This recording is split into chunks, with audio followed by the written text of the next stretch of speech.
Chapter 708. During the meeting yesterday, Sun Lang announced that he was going to take over the Bai clan. He also proposed two strategies to pacify the Bai clan internally and externally, to pacify the Bai clan internally and to make friends with external forces. He said that he could invite Wang Wuan, the general of Qin province. At that time, all the elders of the Bai clan thought that Sun Lang was bragging. However, they could only hold their noses and pretend to be polite to him for the time being. Go ahead, go ahead. Even if you want to invite the Jade Emperor, no one will object. But what made everyone's jaws drop was that they really King came. The one who was most surprised was the messenger who delivered the letter. Because he was standing a little too close to the front, Sun Lang casually assigned him as the postman. Sun Lang ordered him to go to Qinzhou and deliver a letter to Great General Wang Wun, inviting him to Bai Clan Fort for a chat. In Sun Lang's words, "Get that Wang Matzi over here to see me." The poor temporary messenger didn't dare to tell the truth even if he had eaten a leopard's gall. It was better to say that he didn't want to go at all. What a joke! That was the great general of Qin province, who was in charge of the military power of a province. Usually, he was indifferent to everyone, and he was not willing to give face to the Bai family. Who was this guy who fell from the sky? Why would he come when he asked him to? Of course, he only dared to criticize Sun Lang in his heart. After all, Wang Wuan was a great general, and Sun Lang wasn't someone to be trifled with. After all, Sun Lang wasn't someone to be trifled with either. After all, Wang Wuan was a great general, and Sun Lang wasn't someone to be trifled with either. After all, Sun Lang was the seventh old master of the Bai clan. The poor messenger did not want to be chopped into minced meat, but he did not dare to go to Qin province to deliver the letter. Did he not hear what Sun Lang said? Ask Wang Matzi to come see me. If he dared to say that, it was easy to imagine how reckless the tone of the letter was. What if the general got angry after reading the letter and vented his anger on him? Wouldn't he be done for? Since he didn't want to be chopped into minced meat and didn't dare to deliver the letter, he could only run. He couldn't run away, because the old eunuch called Wei Zhongxian came to send him off with a kind face. He smiled and said, "Fellow countrymen, who else do you have in your family?" and other such things. The threat in his words was obvious. If you dare to slack off, I'll kill your entire family. For the sake of his gentle and virtuous wife, for the sake of his clever child, the messenger was still terrified. With hot tears in his eyes, he took a few trustworthy clansmen and sorrowfully embarked on the road to Qinzhou. However, something that shocked him happened. He arrived at Qinzhou that very night and successfully found the great general's residence. He successfully handed the letter over. Just as he was trembling with fear and waiting for the great general's impending fury, the great general invited him over? He was respectfully invited in by the steward of the great general's residence. He saw the great general of Qin province, Wang Wuan. There was no swordsman, nor was there any thunderous anger. The amiable and approachable great general didn't seem to be angry at all. Instead, he seemed somewhat shocked. Then, the great general asked him a few questions. He could answer some of the questions, such as what happened to the Bai clan fort and how the elder ancestor was. However, he couldn't answer some of the questions, such as Sun Lang's matter. He could only talk about that day when he saw the roaring stone demon face in the sky and the two sword lights that reached the sky. He could only say that the man called Sun Lang was holding the elder ancestor's sacred sword in his hand. After that, the great general decided to leave. He didn't know why the great general made such a decision, and he didn't dare to ask. However, the messenger vaguely felt that all of this had something to do with the boy called Sun Lang. In fact, he might even be the main reason. In other words, was it really him who called the great general over? The arrival of the great general did indeed shake up the unstable Bai clan fort.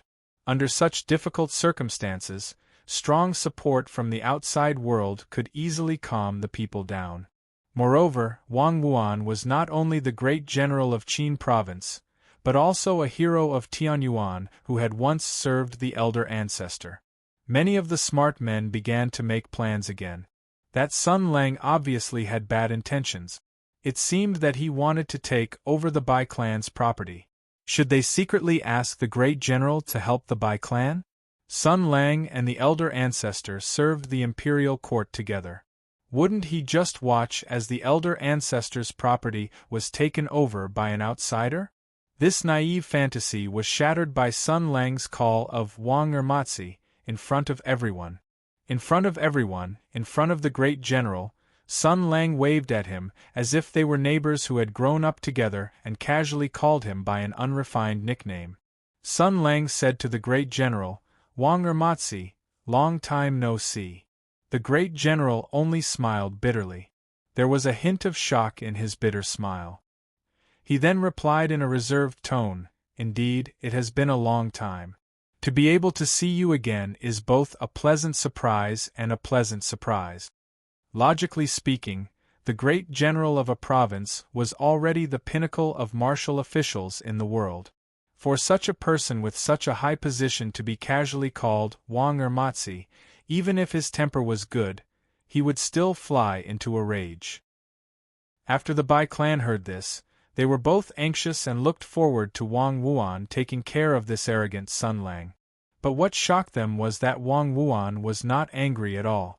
He didn't look like a great general of a province at all. It was as if he had met his natural enemy. All of this caused the hearts of the Bai family members to be greatly shaken, and they were peerlessly shocked. They discovered that they had still underestimated Sun Lang's identity and ability. How could he be the old ancestor's disciple? Even if it was the old ancestor himself, he might not necessarily be able to make the great general be so courteous. Human nature was always to bully the weak and fear the strong. Even if Sun Lang had killed people before, he had only left them with the impression that he was temperamental and would kill without batting an eyelid. Even if they were angry on the surface, they didn't dare to say anything. In their hearts, they were thinking about how to trip Sun Lang up. So when they saw the great general arrive, they wanted to borrow the power of the great general to fight against Sun Lang. But when they found that the great general and Sun Lang seemed to be very familiar with each other, and even had some faint respect for each other, they found that Sun Lang was actually a huge monster that they couldn't fight against. When the enemy they expected to be so strong that they couldn't fight back, they would no longer seek to fight back. When this thought arose, they suddenly realized something. We didn't have to be enemies with him in the first place. He didn't want to kill us, and he even said that he would take care of the Bai clan. Then, actually, this wasn't bad? He didn't seem to be boasting. After all, his martial arts were very strong, and he could make the great general fear and respect him. He probably had a lot of power and status. Under extreme circumstances, the mentality of human beings could often change very quickly, and this kind of change often had very deep marks and imprints that couldn't be easily shaken. For example, the elders of the Bai clan looked at Sun Lang's back with complicated expressions. This person, maybe he could really save the Bai clan. Sun Lang and Wang Wuan entered the meeting hall side by side. Everyone else was waiting outside. This was the highest level of discussion. Regardless of whether it was the people of the Bai clan or Wang Wuan's followers, they didn't have the right to listen in. In the hall, Wei Zhongxian came forward and bowed. "Greetings, great General Wang." Wang Wuan looked deeply at Wei Zhongxian. "Wei Zhongxian, when you left the Bureau of Military Affairs that year, did you long wait for this day?" Wei Zhongxian smiled slightly and said lightly, replying to the great general, "The court is full of purple, but the person who shouldn't be missing the most is missing. Staying in that kind of court is really uncomfortable." Hearing this, great General Wang stared at Wei Zhongxian and said slowly, "Wei Zhongxian's body is stained with the smell of blood. It's very fresh and has the smell of night dew. You killed many people last night, right? Is this what you want?"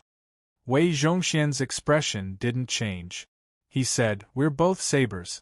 I have to choose a master that I'm happy with, right?" Wang Wuan wanted to say more, but Sun Lang had already walked past him and sat on the main seat. He gestured to Wang Wuan, "Sit down and talk. You must have many questions in your heart." The great general looked at Sun Lang and said calmly, "We haven't seen each other for 2 years. Marshall is still the same as before. You laugh more freely than anyone else, but your heart is colder than anyone else's. I can't help but feel a chill in my heart." Sun Lang crossed his legs. "Is this why you've always kept a respectful distance from me?" Wang Wuan sighed. "A lowly general has no great ambitions. He doesn't have the courage to press forward. He cares too much and cherishes his body. He doesn't dare to get involved in matters that he shouldn't." Sun Lang smiled slightly. "You're complaining that I used a scheme to force you to come here? As the great general of Qin province, something like this happened under your rule. Even the world-renowned Gold Radiance Sword Saint lost his life because of it. You still want to be a coward?" The great general slowly said, "Maybe the imperial court wants me to be a coward even more." Sun Lang picked up the teacup by his hand and took a sip. "But you still came." Wang Wuan's eyes darkened. Sun Lang said, "Sit." The great general of Qin province stared at him. After a while, he finally sighed. He walked to the guest seat next to Sun Lang's hand and slowly sat down. Sun Lang took a sip of tea and said indifferently, "Just now, I borrowed your power to scare those idiots of the Bai clan, so that they won't have any other ideas. This is for their own good. After the shock, there will be reverence." Wang Wuan calmly said, "This is the marshal's doing. You always like to play with people's hearts. But in addition to using your power to scare people, you will also make them feel fear, right?" Sun Lang nodded. "That's right. You said that old Wei has the smell of blood on him. That's it. Last night, he followed my orders and set up ambushes in the Bai clan's secret passageways and small paths down the mountain. Those of the Bai clan who wanted to escape were all caught. I already told them before, don't mess around, don't mess around. They didn't listen to my words, so I had to use blood to make them remember, and then they were all scared out of their wits. Courage is broken by blood, wisdom is suppressed by the general situation. Without wisdom and courage, people will lose the will to resist and the heart to forge ahead, and then they will submit." Sun Lang concluded, "Is there a problem?" Wang Wuan's tone turned cold. "They are all old General Bai's clansmen." Sun Lang indifferently said, "That's why you can still see so many living people." Great General Wang's gaze dropped to the ground, avoiding Sun Lang's calm and aggressive gaze. He said softly, "This is why I keep a respectful distance from you, Marshal." Sun Lang smiled playfully. "But you came in the end. You had to come, because you will also be afraid, right?" Wang Wuan suddenly raised his head, staring at Sun Lang. Sun Lang smiled. "What, did I say something wrong?" Chapter 709. There was a limit to loyalty. There were conditions to loyalty. There were choices to loyalty. With a rich history, a long civilization, and a system that constantly repaired and improved itself, Hudu was the most powerful country in the world. Its power system and social system had reached the most perfect state possible in a feudal society. The social classes were orderly and flowed according to the strictest rules. Monarch, minister, father, son. This was etiquette and order. It was the cornerstone of a country and society. Everyone stayed in their positions and played their roles strictly according to the rules of the game. This order and rule were maintained by everyone because everyone benefited from this rule. No matter if it was the emperor or the ministers, the nobles or the commoners. The emperor obtained the power to rule over everyone. The ministers offered their loyalty to the emperor and the country and obtained what they wanted with their power. The nobles enjoyed many privileges and resources. The commoners also had their own ways to change their fate, learning literature or martial arts. The latter was more popular. The empire worshipped martial arts. The commoners who were born poor could change their fate by learning martial art. If they could stand out in the triennial military exam and become a martial grand scholar, they could even be bestowed with the imperial army by the imperial court. From then on, they would have a meteoric rise. These were the many elements that a stable country had to have: a stable and flexible social class. The hierarchy was strict but not fixed. The upper class had overwhelming power, and the lower class had the opportunity to rise to the upper class. However, the upper class would fall to the mortal world for some reason. The key to all of this was the imperial army. It was because of the imperial army that the rule of the empire was so stable. If a warrior of the same level had an imperial army and an imperial army without an imperial army, the difference in combat power between the two was obvious. The former could easily defeat the latter. When this difference was magnified to an entire army, it would only be greater. When two armies of similar size, morale, and equipment faced off against each other, if one of the armies was equipped with a large number of elite martial artists who wielded imperial weapons, then as long as these imperial martial artists formed a sharp blade unit, they would be able to directly tear apart the enemy's defensive line and allow their own troops to march straight in. There was no need for any superfluous tactics. This was the reason why the Hutu Empire was able to fight against the Sky Demon and had an unparalleled military power. When a large number of elite warriors from the imperial army gathered together, it was the nightmare of all the armies in the world. The warriors of the empire had tempered their bodies and refined their essence into qi. Their combat prowess was already far superior to that of ordinary people. If they had an imperial army, they would be able to obtain mystical powers that surpassed nature. And if the most brilliant and unparalleled warriors were to be equipped with the most powerful imperial army, they could even possess terrifying powers that could topple mountains and overturn seas, tearing apart the heavens and earth. No shield could block such a sharp spear.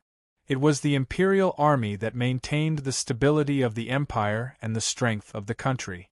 On the other hand, the imperial army was in the hands of the imperial court or the royal family. This ensured that the central government had an overwhelming advantage over the local government. Whether it was righteousness or strength, as long as the imperial army could be continuously produced, the imperial court would have an endless stream of warriors pledging their loyalty. Even if there were any upheavals or changes, as long as the foundation was not lost, the country would be as stable as Mount Tai. As long as the foundation was not lost. Obviously, such an empire was terrifying and even invincible. As the most powerful country in the world, Hutu would naturally be viewed as an enemy by the other countries. However, no matter whether it was Leaf Fire, which was the best in the world in terms of firearms, or Sharp Metal, which was the best in the world in terms of craftsmanship, even though they regarded Hutu as their greatest imaginary enemy, they still couldn't do anything to her after so many years of research and targeting. But Sun Lang had a solution. The strongest fortress could often be broken from the inside. The imperial army was the pillar of the empire, but it was also the country's greatest weakness. Now, his enemy had personally delivered this weakness to him. Sun Lang looked at the silent Wang Wuan and said casually, "You will be afraid, right?" Imperial weapons allowed martial artists to transcend the mortal world, to stand above the world, and to be unrivaled. They were the symbol of status and the source of power. They brought victory, glory, and wealth to their masters. They were the most trusted comrades and the most precious treasures of imperial weapon martial artists. Every cultivator that possessed an imperial armament would view it as something even more precious than their own lives. However, if the warriors knew that the imperial army, which was regarded as a treasure and brought victory, was not a treasure that could be completely trusted, but an evil thing that brought terrible disasters, what would happen? In the invincible sharpness, there might be an evil spirit with bad intentions. It lived with you day and night, grew up with you, imitated you, and understood you. When the time was right, it would devour your soul, take everything from you, and make your soul disappear from the world completely. And your wealth, status, power, wife, and children would be openly seized by this evil spirit. No one would notice it, and no one would know that you had disappeared from the world. What would happen then? There was nothing more terrible than that. And there was also nothing more unbearable than that. There were conditions to loyalty, and there was a bottom line to loyalty. Warriors accepted the imperial army and the power and status bestowed by the court. In exchange, they offered their loyalty to protect the stability of the imperial power and the country. This was a fair trade, and it was the rule of the game that everyone agreed on. This rule was the cornerstone of the stability of the empire. And the possession of the imperial army would completely destroy this cornerstone, and the rules of the game that had been maintained for hundreds of years would no longer exist. It would make the most loyal officials question the emperor's motives, and it would make the country that was as stable as a rock because of the imperial army fall into an unstoppable turmoil. The success was because of the imperial army, and the failure was because of the imperial army. Sun Lang looked into Wang Wuan's eyes and repeated, "You are afraid. This kind of thing, even a smart and tactful loyal official like you would feel afraid." Wang Wuan did not say anything. Sun Lang nonchalantly poured a pot of oil on the fire. "Maybe one day, after you sleep, you will never wake up again. But the Supreme General Wang Wuan will still exist in this world, continue to be loyal to the country, continue to be a loyal official, continue to *ck his wife." Wang Wuan suddenly stood up. The Supreme General clenched his fists and stared at Sun Lang. His eyes were violently shaking. "Enough, this is only your side of the story." As soon as he finished speaking, the white light of the sword flashed in the hall. The golden sacred sword solidified and was stabbed into the ground by Sun Lang. The sharp sword aura shot out in all directions. Sun Lang held the hilt of the sword and stared at Wang Wuan. Sinran said, "You have also fought side by side with Bai Yue, so you should know what the golden sacred sword looks like. The original golden sacred sword has gradually merged with Bai Yue's body because of the Dog Emperor's possession plan, and it no longer exists. And this sacred sword is a new sacred sword that Bai Yue forged with the glory and pride of a warrior before he died. Don't tell me that you can't see the difference between the two." Wang Wuan looked at the new golden sacred sword, and his eyes flashed with shock and sadness. He gritted his teeth and did not say anything. Sun Lang's eyes were incomparably deep.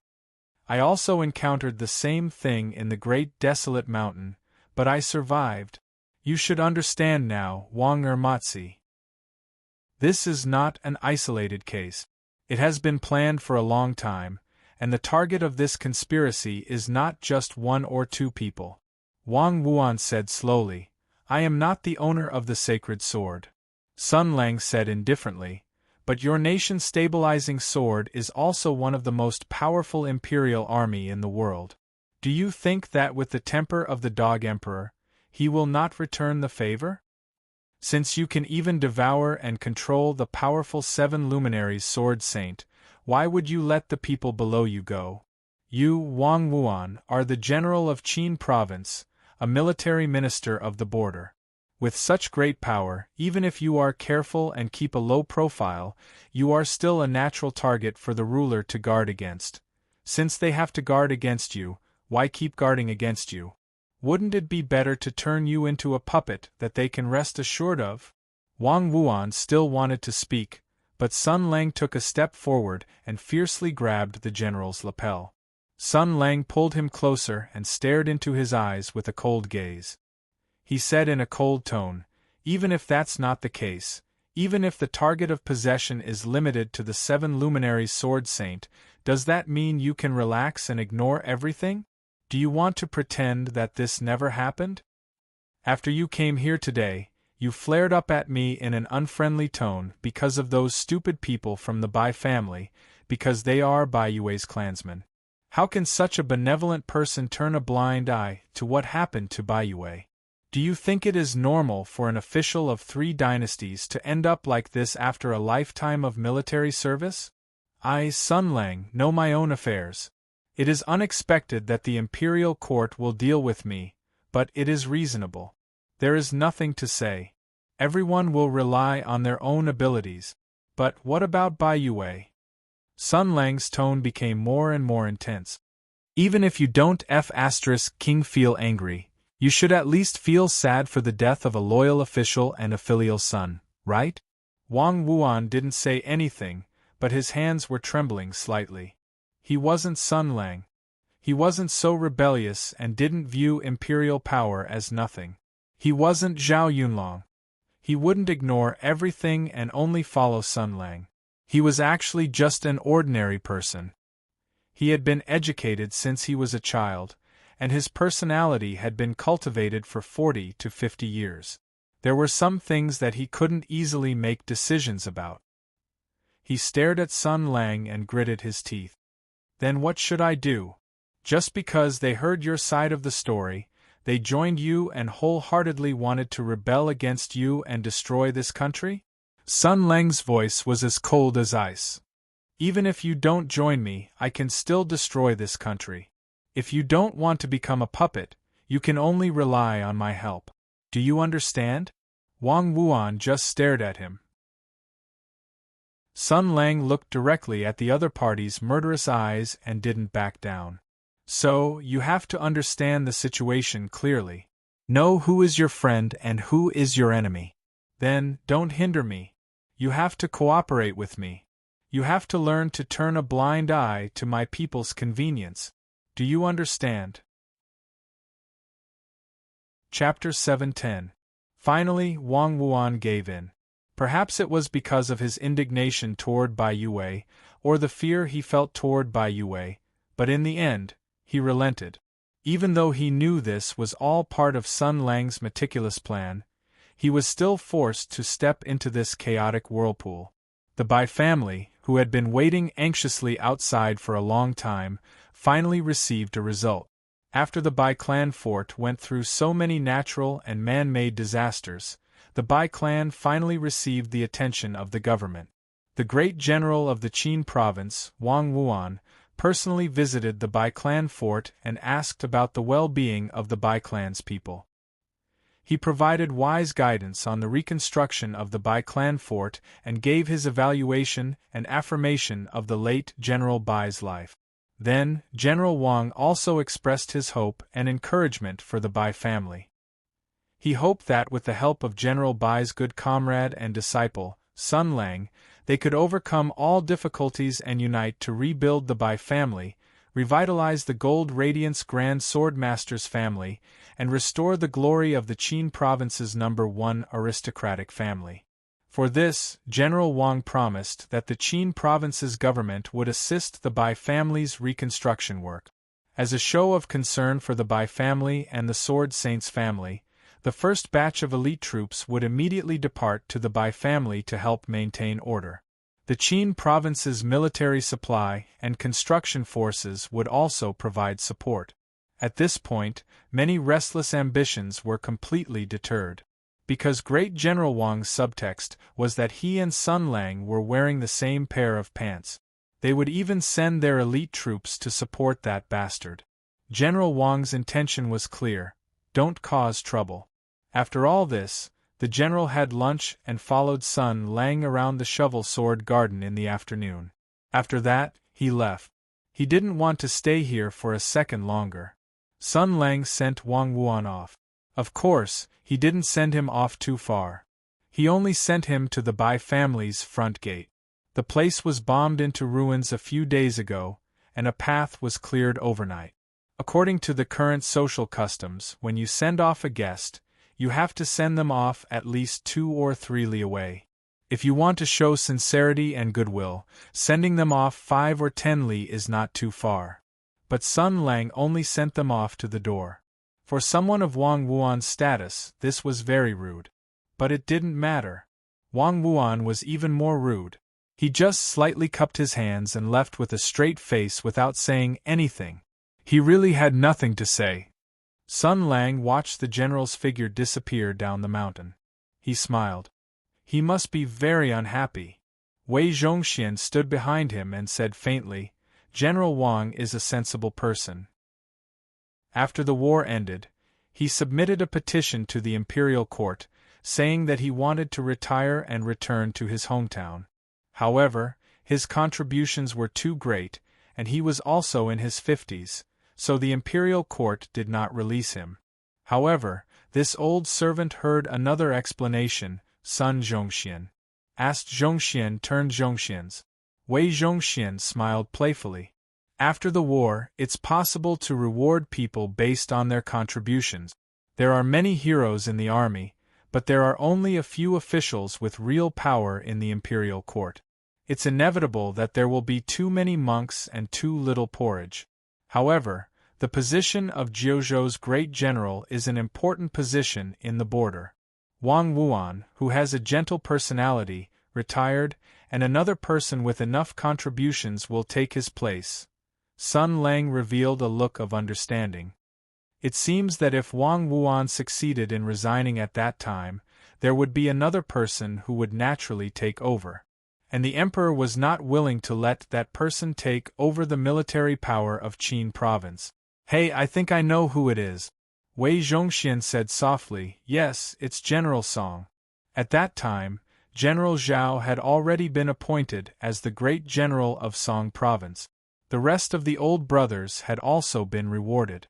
The imperial court had done enough to save face. How could they let the disloyal Song Xianfeng take over the military power of the border? Sun Lang laughed. "That's true. That guy's head is full of rebellious thoughts. If he had taken over the military power of Qin province, he would have stabbed the sky to the ground. Moreover, Qin province and Song province are connected. Even if the emperor's head had been kicked by a donkey, he wouldn't dare to let two generals with obvious contributions from the Jia faction become the great general of the two provinces." Wei Zhongxian smiled. The reason why the imperial court didn't want to do so was definitely not just because of this. It also involved other things. However, as a servant, there were some things that he couldn't say casually. Therefore, Old Wei changed the topic. But the imperial court's machinations were all in vain in the end. Not only Song province, but Ming province and Qin province also fell into the master's control. Sun Lang shook his head. "It's not that easy. Even Song province and Ming province need a lot of time to clean up, not to mention Qin province. Although Wang Wuan was forced to admit defeat, he still has a grudge against me and has some reservations. He previously kept a respectful distance from me. Compared to you, he's still more than one level behind." Wei Zhongxian said faintly, "But he still couldn't beat Master." Sun Lang nodded cheerfully. "That's true. Originally, Wang Wuan had many tricks up his sleeve to become the great general of Qin province. Unfortunately, he ran into me. Many of his tricks in the officialdom are useless. I understand him. He's afraid of me, so he can only put many things on the surface and do things straightforwardly." Wei Zhongxian nodded. After all, Wang Wuan was the great general of a province. He was almost at the peak of all the military officials in the world. How could such a rare character easily admit defeat? However, the person who was playing chess with Wang Wuan was more outstanding than him. Wang Wuan's actions were incomparably firm and straightforward. Naturally, Wang Wuan was controlled. After all, Sun Lang didn't play any tricks with him. Instead, he directly put all the facts and threats on the table and let him weigh the pros and cons and consider the current situation. Wang Wuan was a smart person, so he made the wisest choice. Unfortunately, he's still a coward. Sun Lang said faintly, supporting the Bai family in front of Qin province and showing his support in Qin province. At most, he'll send some people to help. This is the limit of what he can do. If you push him further, I'm afraid he'll turn hostile. Wei Zhongxian asked curiously, Master, what else do you want him to do? Sun Lang showed his shining teeth and smiled. Of course, you want him to write a memorial to the imperial court and report the incident of Bai Castle. He wants him to report in detail to the imperial court and His Majesty that Gold Radiance Sword Saint Bai Yue was devoured by the sword soul of the Holy Sword and became crazy. Wei Zhongxian was stunned. What was the difference between this and asking Wang Wuan to directly take a pile of feces and smear it on His Majesty's face? Sun Lang sighed. What a pity. If he really did that, it would be a big joke. The imperial court would definitely be in a mess. After all, Wang Wuan was the great general of Qin province, and Bai Castle was in Qin province. It was a major incident that happened under Wang Wuan's rule. If he, as the great general, personally revealed the truth, it would be credible enough to shake the whole world. When Wei Zhongxian thought of the consequences, he couldn't help but be secretly frightened. He advised in a low voice, but this also means that a full-scale conflict is inevitable. Master, you have to be careful, Sun Lang nodded slowly. I know. Now the initiative is in our hands again. I like to play the game of waiting at ease. The one who should be anxious is the Emperor. With the appearance of great General Wang, the hearts of the Bai family quickly calmed down. Most of the discordant voices disappeared. People hid their restless thoughts and began to obey Sun Lang's commands and orders. The manpower and material resources promised by Great General Wang arrived on time. With their support, the Bai family began to fully rebuild and deal with the aftermath. The work of cleaning up the ruins and rebuilding the houses was carried out in an orderly manner. At the same time, the inventory and pacification of the Bai family's various properties were also carried out. Logically speaking, after the Bai family suffered such an unforeseen event and lost the support of the Gold Radiance Grand Swordmaster, the huge family property had become a fat piece of meat. Both the government and the aristocratic families wanted to take a bite out of it. However, with the protection of the great general's office, the conspirators did not act rashly. Everything was going smoothly. In addition to the cleanup work, the most important matter of the Bai family was put on the agenda. That was the news of Bai Yue's death.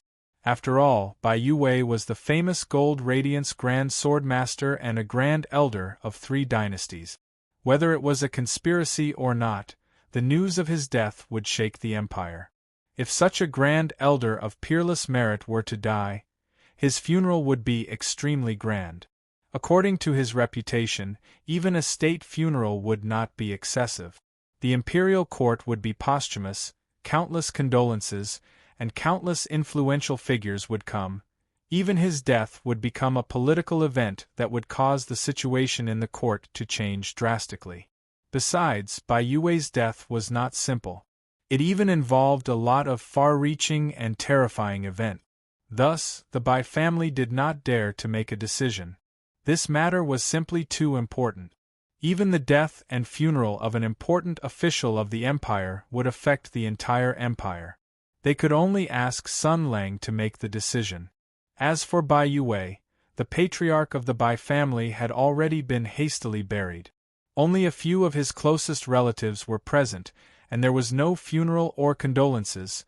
Out of respect for Bai Yue, Sun Lang had allowed Bai Jinming to be buried. This was already the greatest benevolence, and there was no need to think about anything else. But Bai Yue's matter was undoubtedly much more troublesome. Originally, this was an excellent opportunity. Sun Lang said. Bai Yue was a Grand Elder of 3 emperors, and his reputation was great. His death will undoubtedly shake the world, and many people will come to his funeral. There will definitely be many of his former comrades and subordinates. Most of these people know me, and I'll take the opportunity of the funeral to announce to the world that I'm still alive. Then, I'll reveal the truth of Bai Yue's death. This way, I'll definitely achieve the greatest effect. Wei Zhongxian said, Since you've said so, then you don't intend to do so.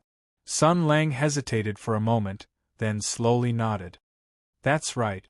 Although I'm still hesitant, I've decided to give up on this idea.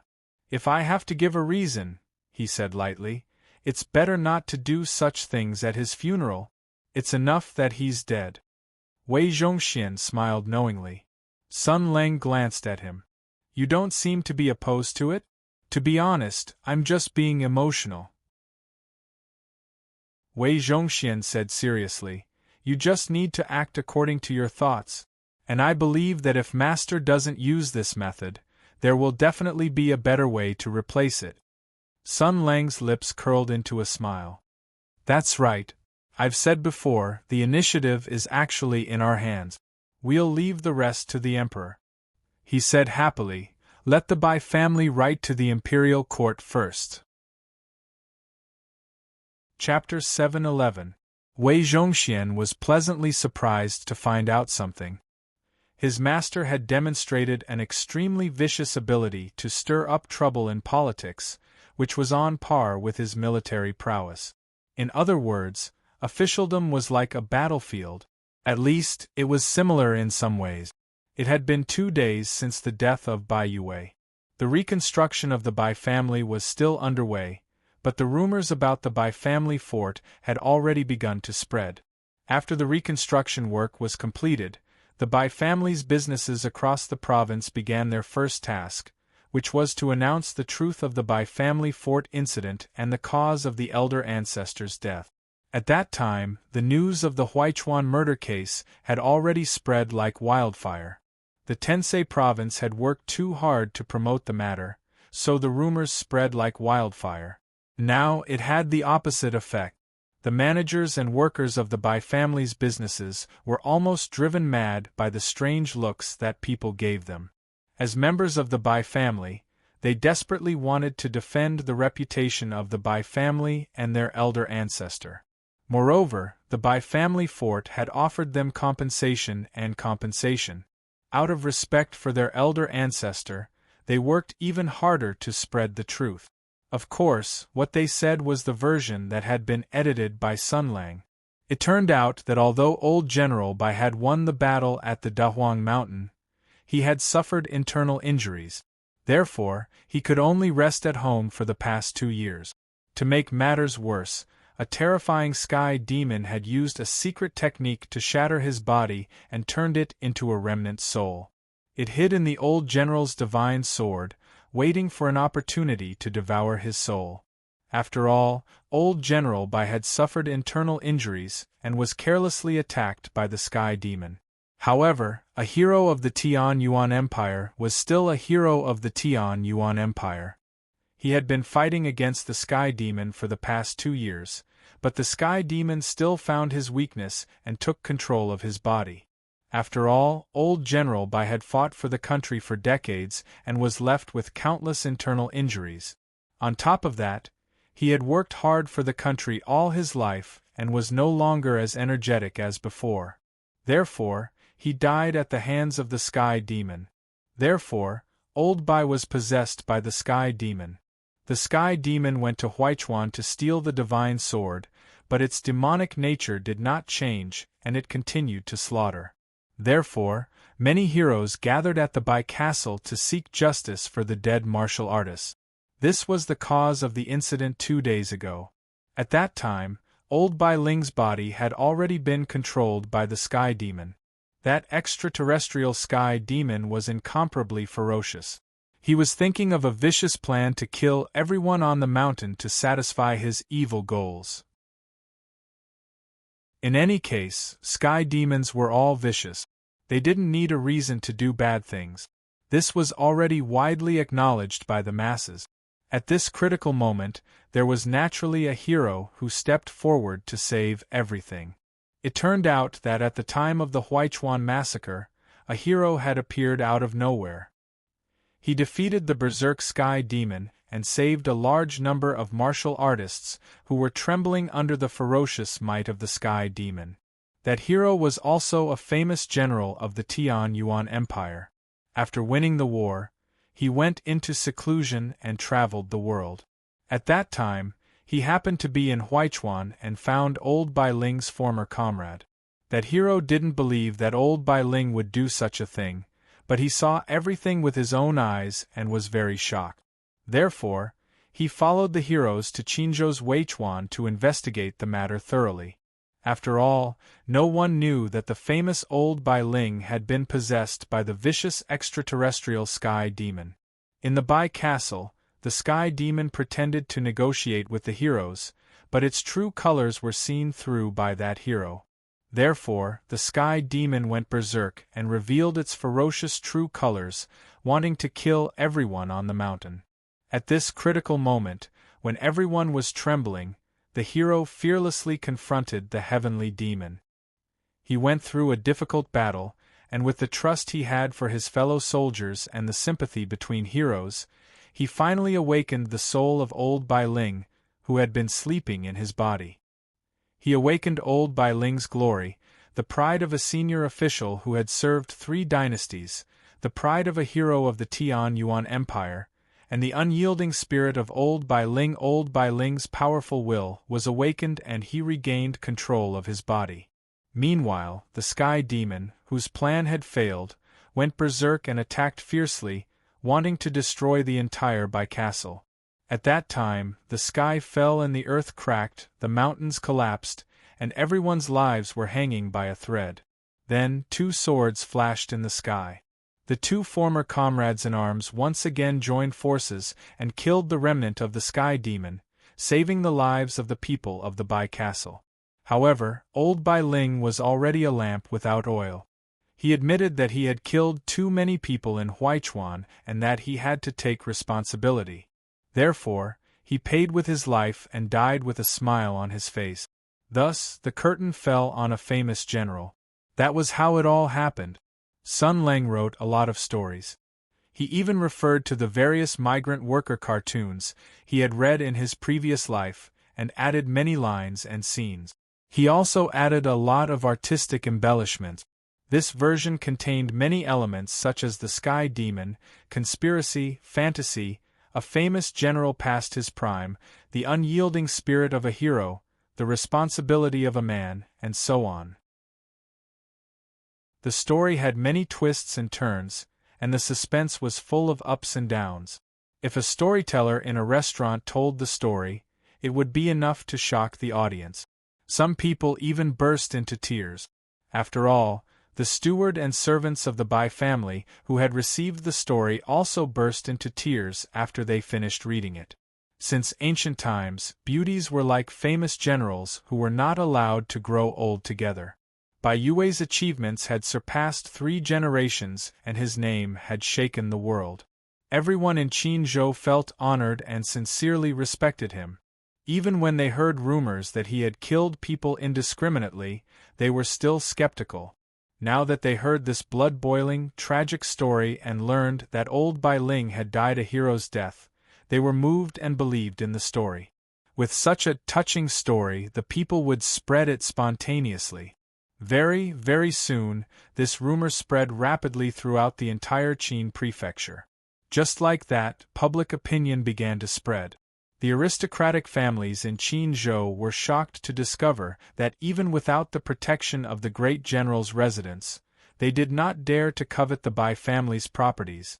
Because of this truth, the businesses of the Bai family's properties actually improved by 30%. There were even people who burned incense and prayed for Bai Yue. If they came to add insult to injury at this time, they would probably be drowned by the saliva of the masses. And the officials of Qinzhou discovered something even more frightening. Overnight, the most popular topic on the streets of Qinzhou was the story of old Bai Ling's grandfather. And with this as the basis, a terrifying rumor spread through the streets and alleys. It was said that the soul that had taken over old Bai Ling's grandfather's body was not the remnant soul of some foreign sky demon. Instead, it was the sword spirit of the gold glorious sacred sword. The brilliance of this rumor was that it was based on a broader truth. Curiosity was the human mentality, gossip was the human instinct, and the so-called truth attracted people to spread and discuss. When the neighbors were still talking about the truth of old Bai Ling's grandfather being taken over by the sky demon, if you laughed and mysteriously said, "Actually, the soul that had taken over old Bai Ling's grandfather's body was not the sky demon," wouldn't it show that you were different, wise, and rational? Sun Lang understood this kind of mentality all too well. After all, he grew up in a world full of lies. The popularity and prosperity of the Internet had created too much garbage and information that was difficult to distinguish between the truth and the lies. It had also created too many unfathomable idiots who thought they had the truth in their hands. When the officials of Qinzhou realized that something was wrong, the dark rumor of the soul of the Holy Sword had taken over old Bai Ling's grandfather's body had already spread like wildfire and spread at a terrifying speed. At the same time, the group of martial artists who had gathered at Bai Castle also went down the mountain in batches. The truth they had received was also updated and corrected by Sun Lang. This made the dozens of martial arts leaders sigh in relief. After all, directly spreading the imperial army's theory of possession was simply shaking the foundation of the country. If the situation was serious, it wouldn't be too much to punish them for treason. If the soul that had taken over old Bai Ling's grandfather's body was a remnant of the sky demon, then it would make sense. This group of martial artists from all over the world would bring what had happened here back to their hometowns and let more and more people know the truth of what had happened at Bai Castle. In this day and age, it was more convenient to spread news in the martial arts world. After all, a group of people who didn't belong in society would travel all over the world and brag all day long, and the speed of the news would increase exponentially. As for the families and sects of the victims in Huichuan, they also received a painful apology and generous compensation from the Bai family. Anyway, Sun Lang didn't need to apologize personally, and he didn't feel bad about the money spent. After all, so many things had happened, and with this story to explain and shift the blame, everyone was indeed saved at that time. Moreover, Bai Yue was already dead, so this matter had reached an understanding.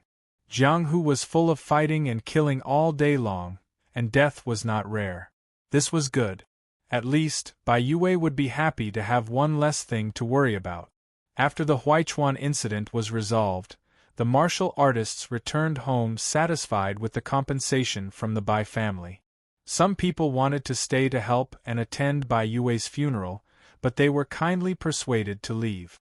After all, with old Bai Ling's status, the funeral would take a long time to prepare, and they also had to wait for the imperial court's approval.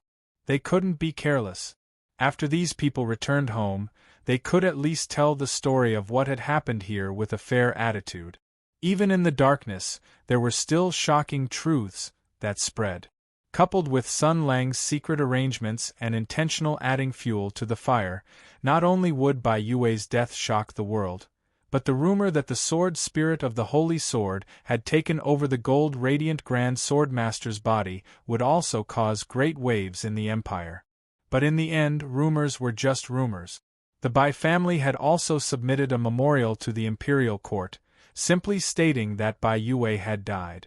Or rather, it was overly simple, not even mentioning the cause of death. As long as the Bai family did not express its stance, the matter could not be concluded, and the rumor that the sword spirit had taken over the body of the sword master was also unreliable. But rumors were still rumors. Not long after the Bai family's memorial was submitted, the loyal great general of Song Province, Zhao Yunlong, also submitted a memorial, stating that rumors had been spreading all over Song Province, claiming that the gold radiant Grand Swordmaster Bai Yue had been taken over by the sword spirit of the Holy Sword, causing a terrible social impact. The generals of Song Province were all panicking. Many of the generals of Song Province also submitted memorials. Afterwards, the great general of Mingzhou, Qi Guanyan, who was loyal to the country, also submitted a memorial, stating that rumors were spreading all over Mingzhou, which also caused an extremely bad social impact. Everyone in Mingzhou was also very panicked. Many of the generals of Ming Province also submitted memorials. There were even memorials from the governor of Ming Province and a bunch of civil officials. All of them begged the imperial court to find out the truth and clarify the matter to pacify the people. But the emperor was cursing in his mind. Because the Qin province had not said a word, and the Bai family had not done anything else, it was obvious that a certain bastard from the Bai family fort was smiling smugly. Even though they were in a different place, even though this was a plot that was almost guaranteed to succeed, that bastard had still somehow managed to turn the tables and force the emperor back to the negotiating table. He had released this kind of specious rumor and instigated the Song and Ming provinces to stir up trouble, but the emperor himself had not done anything. He had only wanted to express one thing. "Hey, grandson, do you want to come and negotiate again?" Chapter 7:12. There was a gentle breeze, and the weather was clear. There were no clouds in the sky of Mingzhou. It was blue and refreshing. After all, it was the northern scenery. It was different from the small bridges and flowing water in Jiangnan. It was a different kind of scenery. Early in the morning, Shui Baochai had already washed up and dressed. She pushed open the door and walked into the courtyard. She closed her eyes and enjoyed the morning sun and air. Someone also pushed open the door of the room next door. Lin Daiyu also walked out with her snake spear. She looked as if she hadn't woken up yet. Her eyes were drowsy. She held the snake spear and took a stance in the courtyard. The servant girls in charge of serving the two heard the noise. They were already used to it. They quickly went to prepare hot water and food. They quietly placed it in the room and then left. Lin and Shui were born in a big family in Jinling City. Their family background was very prominent and they were extremely wealthy. Young ladies from such a big family must have been spoiled since they were young. As the saying goes, their 10 fingers never did any household chores. They had long been used to being served by others, but after entering the army, this habit slowly changed. The main reason was that Sun Lang was a maverick. Other than wearing the armor was too complicated and he needed the help of his bodyguards, he did everything else himself. He didn't allow anyone to serve him. At that time, he had already made a name for himself. He had a lot of supporters and followers. Since he had a reputation and military achievements, then everything he did had a good explanation. This kind of behavior of doing everything himself was naturally praised as practicing, empathizing with the soldiers, and not treating people as slaves. Although Sun Lang didn't ask his subordinates and other generals to do this, everyone unconsciously changed their behavior. Perhaps it was because they were moved by Sun Lang's personality, or because they felt that they had to keep in step with the main general, or because they felt that if the main general did this and they didn't, it would be too arrogant. Therefore, this trend slowly spread. A charismatic and outstanding military commander had an influence on the army under his command. At that time, Shui Baochai and Lin Daiyu developed the habit of doing things themselves. After all, a young girl's heart was very complicated. She was sensitive and intelligent, blind and passionate. They knew that this second Master Bao was the husband that their grandmother had chosen for them. They also saw that the rumored ignorant and incompetent devil incarnate had become a hero whose name shook the 6 armies. If they had to marry someone, such a husband was naturally the best. Since they had such an impression in their hearts, the maverick who didn't need any bodyguards to serve him in daily life became a saint's way, showing the extraordinary bearing of a hero. So, since her future husband had already done so, how could she not follow him as his wife? Thus, the 2 spoiled young ladies learned how to take care of themselves. At that time, even fetching a basin of water and washing her hands was a bit of a stumble. Her actions of dressing and washing up were even more clumsy. Naturally, she had suffered a lot at the beginning. But now, taking care of herself had become a trivial matter. At that time, the secret competition between the 2 girls had also become an interesting memory with a knowing smile. Just like the various old matters of the past, They had already fermented into sour and sweet syrup. Time passed and circumstances changed. Things remained the same, but people had changed. It had already been many years. Everyone and everything had experienced the grinding of time. Everyone had changed. Shui Baochai quietly stood in the courtyard and sighed softly. The 8-zhang snake spear pierced through the air. The crescent-shaped tip of the spear cut through the air with a ripping whistle.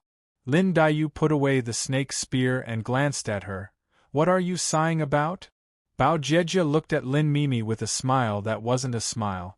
"Why do you ask when you already know the answer?" Lin Mimi stood for a moment and then turned to eat. They washed their hands and sat down to eat. Although there weren't many types of breakfast, it was very attentive. Although it was the northern part of Mingzhou, it provided a rather authentic southern cuisine that took care of the tastes of the southerners. Shui Baochai softly praised, "Miss Zhao is truly attentive." Lin Daiyu snorted, "Fox spirit." Bao Jiejie didn't know whether to laugh or cry. It's fine to say this in private, but you can't say it in front of them. It's very impolite. We are guests after all. We came to Marquis Jinggan Fu as guests, and they treated us with courtesy.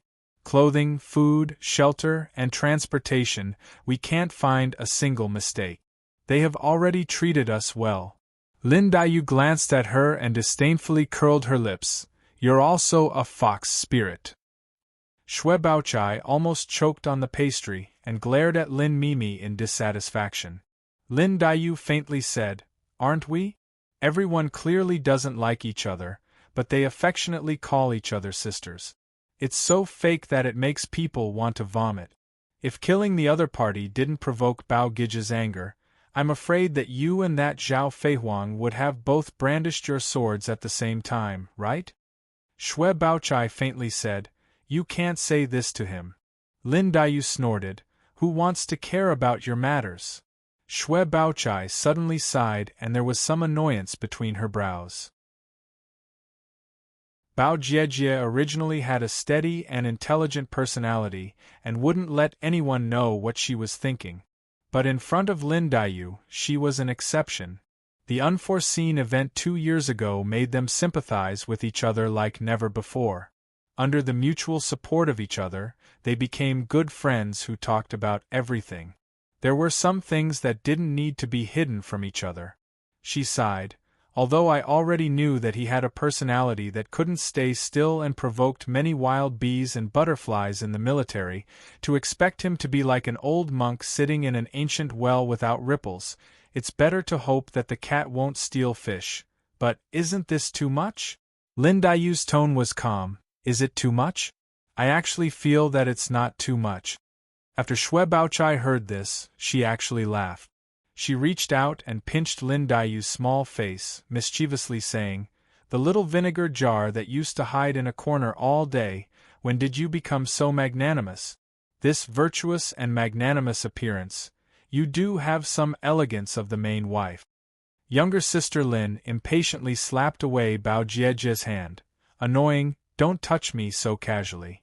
I'm saying, although there are many women in this Marquis Fu, there are almost none that are a real threat." When she said this, a kind of arrogance appeared on her face. But when this self-confidence or arrogance appeared on younger sister Lin's cold and pretended to be strong little face, it gave off a cute feeling of trying to be brave. Bao Jiejie found it funny and thought of the story that her husband Darren had told before. That was one of the rare serious stories among the many strange stories that he had told. It was so serious that even normal girls could listen in. This was very rare. Her playful heart rose and she smiled with narrowed eyes. Husband once talked about discussing heroes while drinking wine. Then today, in this Marquis Jinggan Fu, us two sisters, how about discussing heroes while drinking wine? Lin Daiyu had followed Sun Lang for a long time. She had never missed a single session of Sun Lang's popular Great Commander stories. Later on, she could even listen to terrifying stories like The Female Tutor by Jie and The Beautiful Girl Xianjing without any change in expression. She and Zhao Yunlong were considered outliers among Tian Yuan's female heroes. It was to the point that she could easily pick up on many of Sun Lang's jokes. As for discussing heroes while drinking wine, she naturally knew about it. So she blinked her eyes and a trace of a smile appeared on her face. Okay. Shui Baochai pretended to shake her head and pretended to be serious as she said, Pinner, this Marquis Jinggan Fu's eldest Miss Zhao, the orphan of a martyr, a heroine among women. Her schemes surpass others and her features are picturesque. She has deep feelings for her husband and is unyielding. She also has the housekeeper Su Qingluan who is as close as a sister to her. Is she a hero? Lin Daiyu coldly said, Zhao Feihuang is a fox spirit like you. She is good at scheming and never break. She always makes wedding clothes for others and is nothing to worry about. Even her housekeeper Su Qingluan has the life of a Tongfang servant girl. You can go fight with her yourself. Older sister Bao's smile stiffened and she felt a bit of resentment towards her husband. When Lin Daiyu was living in the Jiafu, because of the family's circumstances, her personality became stubborn and competitive. She wasn't willing to show weakness in anything. She didn't get along well with the people in the Jiafu and her words were sometimes harsh. But she was, after all, a daughter of a noble family. How harsh could her words be? It was just a little girl trying to be brave and competitive. Compared with now, the Lin Daiyu at that time was as pure as a little flower. But after she came to the army and came to her older brother Bao's side, it was as if she met a famous teacher and soared to the sky. She was influenced by Sun Lang day and night and learned how to scold people. 2 years ago, when she returned to the Jiafu, there was one time when she quarreled with Wang Shifeng. The result of the quarrel was unknown. Anyway, the two sides almost fought and it almost went to the old ancestor. When everyone came to mediate, Lin Daiyu didn't move at all, but Feng Lotzi was so angry that his whole body trembled. Obviously, he didn't get the upper hand with his words. Sometimes, even Shui Baochai herself would be affected by Lin Daiyu's poisonous tongue. But older sister Bao was, after all, a magnanimous person and was very close to Lin Daiyu. She glared at her and asked, then Dongfang. Just as she started, Lin Daiyu impatiently said, Dongfang Xian and Sima Ping are all shriveled bean sprouts that haven't grown up. They are small characters that can't be shown on the stage. They are not worth mentioning. Why do you mention them? Lu Shuzhen is an old woman. She can breastfeed, but don't think about anything else. Zhao Yunlong, we don't need to care about him. As for that nuisance courier, that barbarian old woman, there's no need to mention her. Younger sister Lin pointed out everything like a machine gun and swept her gaze over the tigresses in the Marquis Fu. Older sister Bao was speechless, but in her heart, she was somewhat envious and resentful. Pin had learned 40 to 50% of her husband's fearless and flamboyant personality. No wonder he liked Pin so much. But immediately after, her heart sank. Because there was still one person that hadn't been mentioned. This was also the person that Shui Baochai was most worried about. She softly said, then, who is? Lin Daiyu didn't even think and resolutely said, of course it is that cow spirit called Zhang Yinluo. In the entire Mingzhou city, she is the biggest threat. Didn't you see that when Zhao Feihuang mentioned her, there was a bit of jealousy and fear in his voice? Older sister Bao was silent for a moment, then slowly nodded and said, yes, I also think so. That Miss Zhang always gives me a strange feeling. She is heartless all day long. After seeing us, she even felt a bit guilty. But I also feel that husband really does care about her. Lin Daiyu snorted. That's because, before she finished speaking, the cry of the cow spirit called Zhang Yinluo suddenly came from outside. Older sister Shui. Older sister Lin. Sun Lang's blazing angel is approaching again. There's probably another letter coming. You guys prepare to receive it. I'll go call the others. Shui Baochai seemed to understand something. Lin Daiyu stuffed the rest of the pastry into her mouth. After swallowing, she glanced at her. It's because of this, do you understand? Chapter 713. By the time younger sister Lin and older sister Bao rushed to the practice field in the backyard of the Marquis estate, the majestic and magnificent blazing angel had already whizzed over from the horizon, getting closer and closer. The blazing angel death messenger soared into the air to welcome the blazing angel, designating a landing route for the blazing angel. Two of the most powerful war machines of the Lihua nation dancing together in the air. This was a rare sight even in the capital of the Lihua nation, St. Yuri Castle. It would almost certainly attract tens of thousands of people to come and watch. This was very normal, because the Lihua nation was the best in the world in terms of firearms. Religion and politics were united, and its military system was the Blazing Flames Order's famous Blazing Angel battle sequence.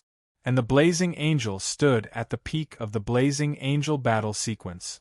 Its status and significance was equivalent to the 7 luminaries sword saint of the Hutu Empire. If there were 2 sword saints in the empire traveling side by side, it would definitely attract countless people to watch, cheer, greet, and take them as disciples. The Hutu Empire worshipped martial arts, and the people's pursuit and reverence for the great grandmasters were fanatical. Naturally, in the Blazing Flames divine kingdom that worshipped fire and was the best in the world in terms of firearms, the Blazing Angel was practically the messenger of fire in the eyes of the devout believers, a holy object of the religion. However, even though it was rare to see 2 blazing angels taking off and landing at the same time in St. Yuri Castle, this kind of thing had already happened many times in the sky above the Marquis of Jingon estate. The girls who came to inquire stood far away. Zhao Yunlong stood at the very front with a gun in hand, cautiously looking at the blazing angel that belonged to Sun Lang that was slowly landing. Sun Lang had once warned her that this blazing angel had a strange origin and that she should not let down her guard at all times. Courier piloted the death messenger and landed not far away. He circled around the landing blazing angel to inspect it, then indicated to Zhao Yunlong that everything was normal before retreating. Chao Patao turned to Yinluo and said, "We can go now." Yinluo answered obediently. She was still a little reserved when it came to Zhao Yunlong. After all, the other party was a heroine of the Heaven's Origin sector who had made outstanding military achievements and whose fame had spread far and wide. She had even been Zhang Yinluo's idol in the past. However, after seeing the other party's appearance and performance in front of Sun Lang, her image as an idol quickly collapsed. It was even more collapsed than when she found out that Dear X and Guan XX were together. 2. Sai, speaking of the heroes of Tianyuan, there are a few more. Dr. Liu was one thing, but there were also General Lin and General Shui, the invincible Lin Daiyu, and the reincarnated ghost hero Shui Baochai. In the Book of Heroines of the Heaven's Origin era, they were described as wise and powerful, but in reality they were not like that. Not only were they not much older than me, but they were also involved with Sun Lang, that despicable Sun Lang. All the love debts he incurred in the past made me feel guilty whenever I saw them. Aya, what am I feeling guilty about? Yinluo grumbled in his heart. Fortunately, although everyone was looking at her strangely, they were all very friendly. Even General Lin Daiyulan, who seemed to be the most difficult to get along with, would chat with her for a while, which made her feel quite flattered. As for the strange looks, she did not take them to heart at all. In fact, she had long been used to it. From the Vulture Palace to the time when she was studying abroad in Lihua, whether it was her sisters in the sect or her classmates in Lihua War Nun School, they had never looked at her chest with a normal gaze. With a chaotic mind, Yinluo walked towards the blazing angel under the escort of Zhao Yunlong. She came up to the front and pressed her hand on the blazing angel's external armor. Because of the high-speed flight, the armor's outer shell was a little hot, but it was still within an acceptable range.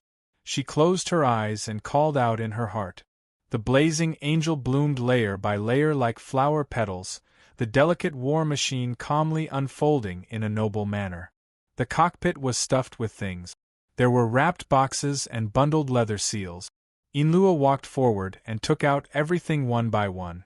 Zhao Yunlong beside her reached out and took a lot of things. After checking that there were no mistakes, Yinluo reached out and patted the blazing angel. Wait here. Sun Lang said that this blazing angel had a mysterious origin and did not have the existence of an auxiliary saint soul, but for some reason, Yinluo could still feel something, some ignorant response. She did not know if it understood Yinluo's words, or if it was because of Sun Lang's previous programming, but after everything was taken out, the blazing angel's body slowly closed up and stood in a standby position. Before returning, it still had to wait for Sun Lang's reply and things. Seeing that there were no abnormalities, Courier also came out from the Death Messenger. The auxiliary saint's soul was set to defense mode, closely guarding against the other blazing angel's movements. Mao Mei came over and looked at the pile of packages in Zhang Yinluo's hands. Where's mine? Where's mine? Yinluo impatiently avoided her. Don't mess around, give them out one by one. A table had already been set up at the edge of the training ground. The girls waited there eagerly like a group of puppies waiting for their meal. Yinluo and Zhao Yunlong placed the two piles of things in their hands on the table, but the girls did not rush up to find their own things. They seemed to be observing something. After a while, Zhao Feihuang spoke first. The things are placed very messily, the packaging is also very casual, and the arrangement is not very orderly. From this, it seems that Sun Lang personally arranged and packed them. There is no fox spirit to arrange them for him. It seems that Sun Lang is very good at guarding outside. Many of the girls secretly curled their lips. Yinluo thought of Sun Lang's hateful face, and then thought of her guilty conscience and restraint in front of Lin Daiyu and Xue Baochai these few days. She even had to face the meaningful gaze of Miracle Dr. Liu. All of these made her very flustered. What was even more infuriating was that Sun Lang had not returned for so long, so she snorted. Maybe he doesn't dare to let the fox spirit know. Miss Zhao jumped up. She caught Yinluo's words. Fox spirit? Is the word fox spirit something you can use? Who are you to Sun Lang? Yinluo's face suddenly flushed red. Girls were thin-skinned, and even if she had feelings, she did not dare to say anything in front of those seniors. In any case, she was guilty. However, if it was Zhao Feihuang, then it was a different story.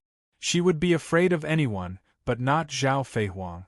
Yinluo was just about to retort when she heard Xue Baochai kindly say, Miss Zhao and Miss Zhang are just joking. Why do you take it seriously? Everyone is looking forward to the letter.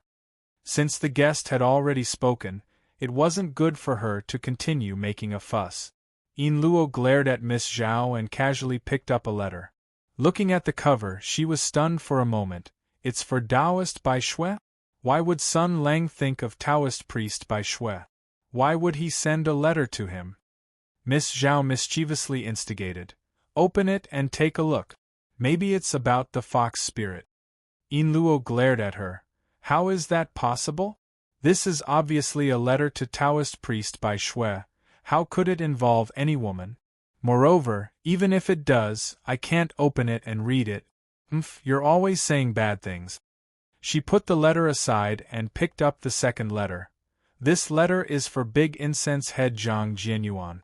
Oh, I should call him Director Zhang now. This letter is for General Qi, Magistrate Liu. These were clearly official matters. This had happened before. Yinluo put the letter aside and asked Miss Zhao to send a capable disciple to deliver the letter. After the letters were delivered, it was the turn of the girls. Everyone received a letter. Even their pet mount, Butler Su, and the shriveled bean sprout, Sima Ping, and the others received a letter. Apart from the letter, there were also gifts. Sima Ping was pleasantly surprised. She did not expect to receive a gift. Moreover, she was a young girl, so she was a little anxious. Therefore, she immediately opened the box. In the end, it was a box full of food. After Lu Shuzhen mercilessly appraised it, it was all for breast enlargement. Sima Ping flew into a rage and cursed. With this as an example, The other girls who wanted to open the box wisely stopped. Who knew what kind of embarrassing things Sun Lang would put in the box? However, although the box could not be opened, the letter could still be read. Yinluo saw Zhao Yunlong and Courier had already opened the letter without hesitation. Therefore, she opened the cowhide envelope in her hand as well. There were 2 more envelopes inside. There were long words written on the envelope. One of them read, "This is a letter full of hot words. You'd better bring it back to your room, rush into your bed, and read it 8 times with a red face. Remember it well. Then, hide it in a small locked box under your bed. Don't let anyone see it. Don't let anyone discover it. Otherwise, both of us are dead." This damned person! Yinluo looked around vigilantly. Then, without batting an eyelid, she put the letter back into the cowhide envelope. She did not know if it was an illusion, but she felt that the other people's expressions were also a little uncomfortable. Then, Yinluo took out the second letter. There were also words written on it. "You can open this letter now and discuss it with the others. Then, you can give it to your father." The girl's heart jumped. She opened the letter and read it a few times. Her expression became serious. Sima Ping and the other little girls had already skipped away, while the adults who were present stood in place and read the letter. They had one thing in common, which was that when they read the letter, they still held the cowhide envelope tightly. Yinluo finished reading the letter first. The others were a little slower. Everyone looked at each other. For a moment, no one said anything. It was Zhao Yunlong who broke the silence. "It seems that the matter in Qinzhou will not be finished in a short time. It's good that we can use Qinzhou to fight with the imperial court. It's better than fighting in Mingzhou." Chao Patao said. "Sun Lang said that he can discuss the specific situation and operation with you. Since that's the case, let's discuss it. Who should we start with?"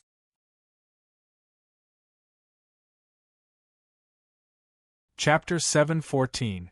In a reception pavilion of the Marquis Fu, a meeting came to an end. Yinluo slowly stretched her body, that beautiful sight in front of her chest bouncing along with her movements, immediately attracting subtle gazes from all directions. The milky cow's expression stiffened, then she smiled mockingly and placed her 2 arms on the table, using it as a cover. It was said that the most dominant and mocking action that an overgrown girl could do was to place her chest on the table. It was said that every school and every class would have a similar school legend. Logically speaking, in this room full of girls, Zhang Yinluo was the most eye-catching, but everyone was very familiar with Sun Lang's personality. They knew his tastes and preferences, so they were very concerned about this matter. Under this kind of situation, Yinluo naturally became the target of everyone's ire. Yinluo's heart was miserable. "I didn't want to grow so big. It's not good to be so big. However, even though this was the truth, she definitely couldn't say it out loud.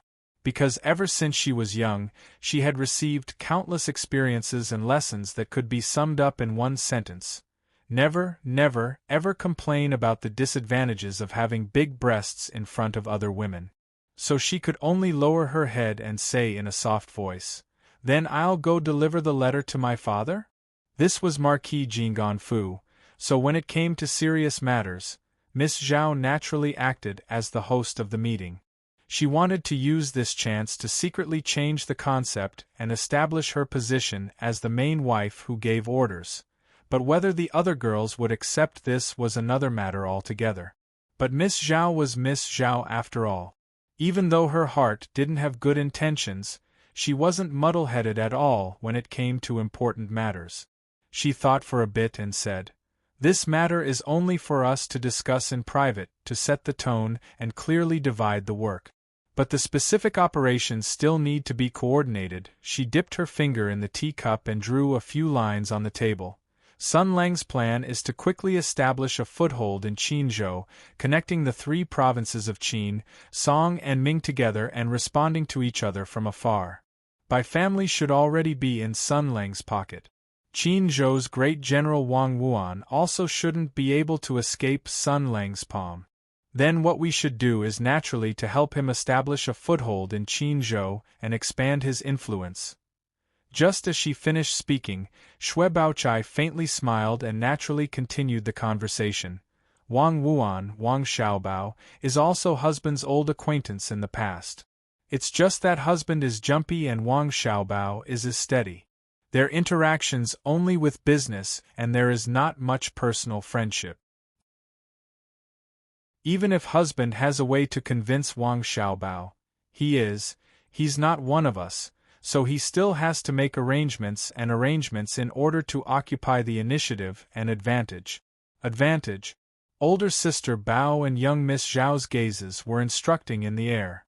In the time it takes for a spark to fly off a piece of flint, the opposing vixens colliding flashed by. Then, they both faintly smiled and averted their gazes. Yinluo counted on his fingers. Marquis Jinggan Fu, Embroidery Spring Hall, and also our family. These three parties have business connections with Qinzhou's by family. At the same time, we also need to contact the trade route at Lihua and open up a route to Qinzhou. At the same time, we also need the full cooperation of Mingzhou and Songzhou's government. The three northern provinces of the empire will unite and then drag Lihua in. This kind of large-scale effort, how much time will it take? Zhao Feihuang smiled. The accounts can't be calculated like this. If it succeeds, the benefits will be really great. When Sun Lang told me about the East India Company before, even I, a woman, felt my blood boil. It's just a trading company, but it has its own army and territory. It can even raise an army and destroy a country. How awe-inspiring is that? This kind of good thing cannot be left to Zhang Jianyuan alone. We also have to join in the fun. Yinluo shook his head and said, I'm not talking about this. I'm saying that an operation of this scale will take at least a few months to completely settle down. Is there enough time? Her words came out of nowhere, but Zhao Feihuang was startled. He understood. Of course, there were also other people who understood. Zhao Yunlong's voice did not fluctuate. Take one step and look 3 steps ahead. Sun Lang has always done things this way. Since he has the heart to conquer Qinzhou, it means that he has already made preparations to consolidate at every step for a long time. When Yinluo and young Miss Zhao heard this, they looked at each other.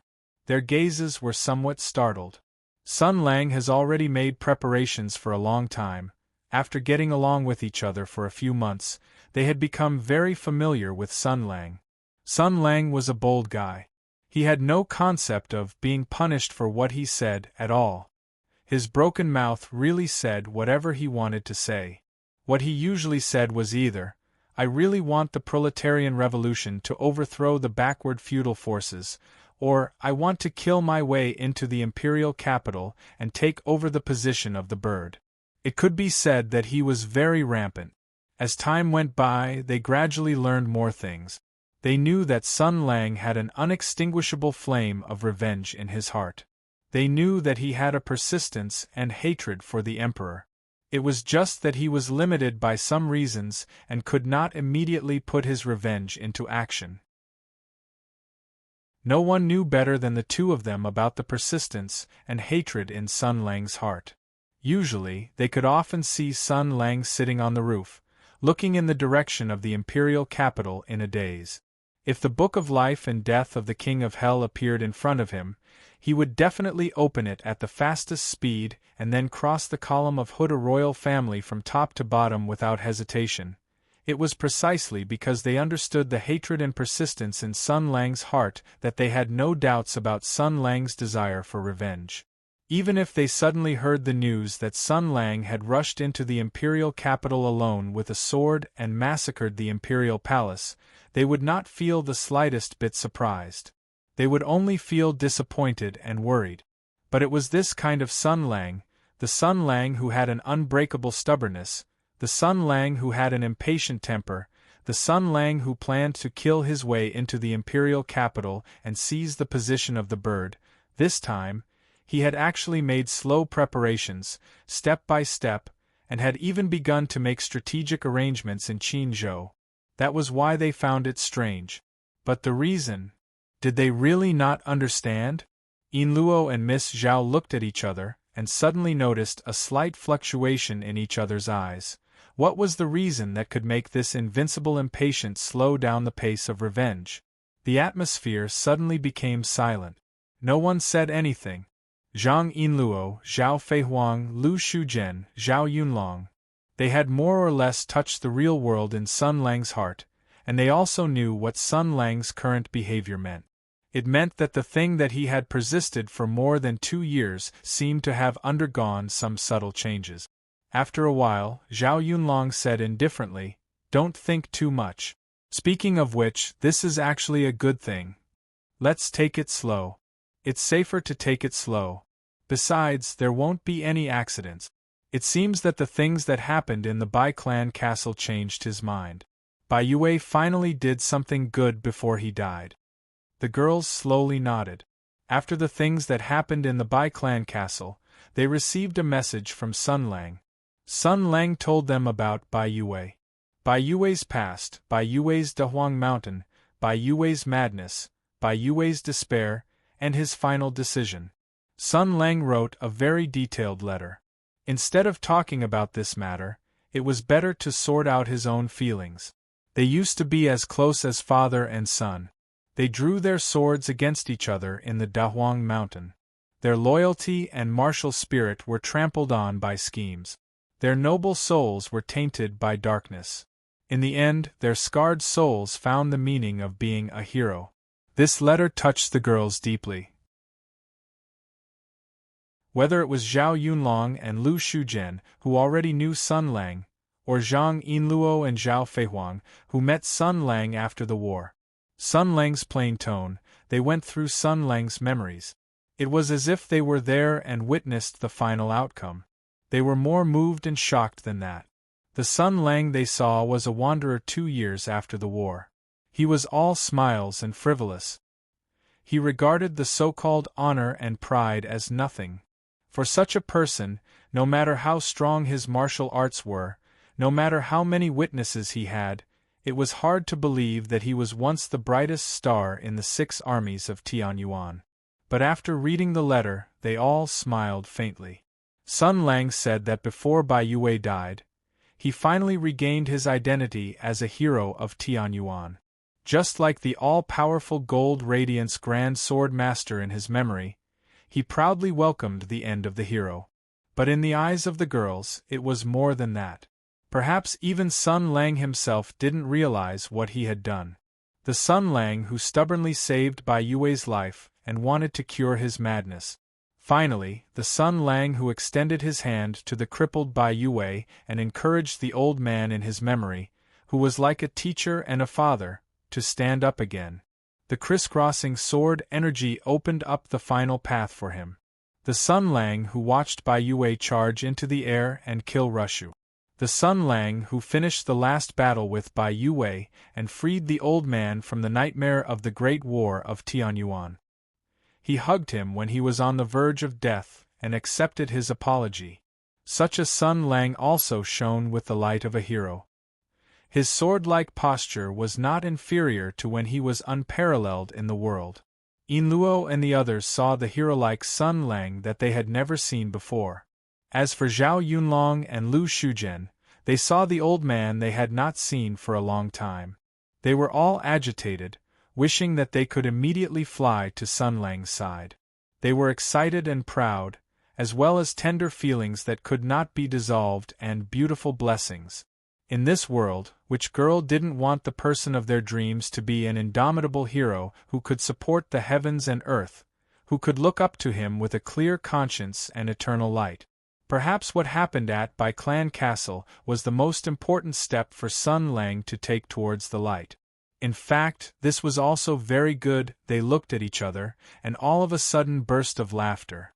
Why should they be conflicted? No matter what choice they made, Sun Lang was Sun Lang. As long as he didn't leave, as long as they stayed by his side, no matter what, it was good. Nothing else mattered. As if they had reached a consensus, the silent atmosphere was replaced by a joyful atmosphere. But this was not the case. The next moment, a faint sigh sounded from the side. The girls' hearts stirred as they turned their heads. Xue Baochai and Lin Daiyu sat alone on the side. Their eyes contained an indescribable sadness. They could not understand. They could not understand at all. They did not know what everyone was talking about, nor did they know why everyone suddenly laughed. They did not know anything, because they had never truly understood Sun Lang. Xue Baochai forced a smile and said softly, "I'm a little envious of everyone."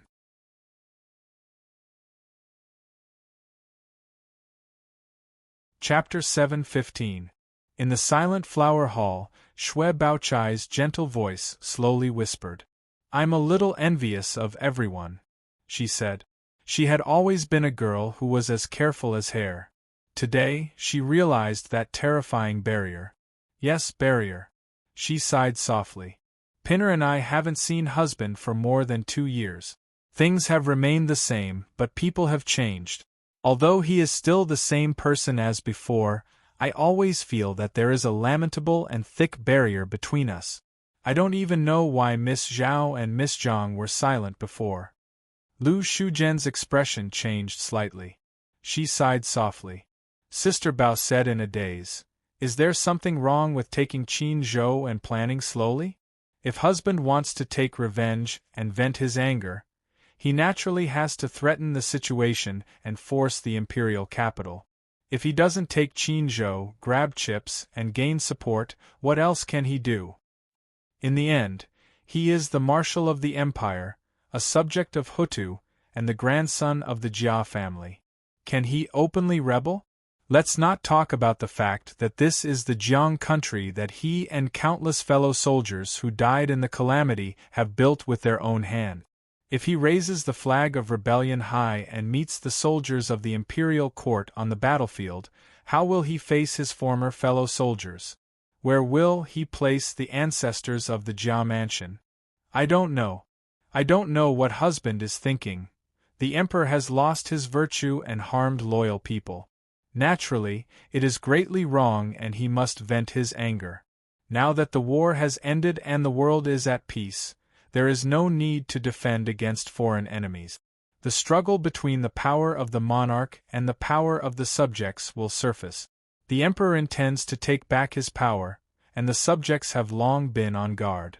Now that husband has returned to the court, he can take advantage of the situation and obtain the assistance of the officials of the court to suppress the power of the monarch together. In this way, forcing the emperor back to the depths of the palace, preventing the imperial edict from leaving the imperial city, and even overturning the court and ruling over the empire, isn't this the best choice with the right time, the right place, and the right people? Xue Baochai's tone was very erratic, as blank as her expression. But why does everyone think that husband will rebel? Hearing the news that he is preparing to take Qin Zhou and plan slowly, they instead feel it is very strange? General Zhao, Miss Zhang and Miss Zhao don't understand this logic. How come you don't understand it? Zhao Yunlong didn't answer. Xue Baochai didn't seem to want to answer. She stared at her hands and said in a daze, "Miss Zhao has a pure heart. Miss Zhang is rough but delicate. As for General Yunlong, you can do whatever you want with your husband, but you can't be careless with big things. My husband once said that existence is reasonable and everything has a reason. Your behavior is so abnormal, there must be a reason." The girls looked at each other, but no one knew what to say. Xue Baochai's smile was somewhat sorrowful. "I keep feeling that there are some things that Pin and I don't know.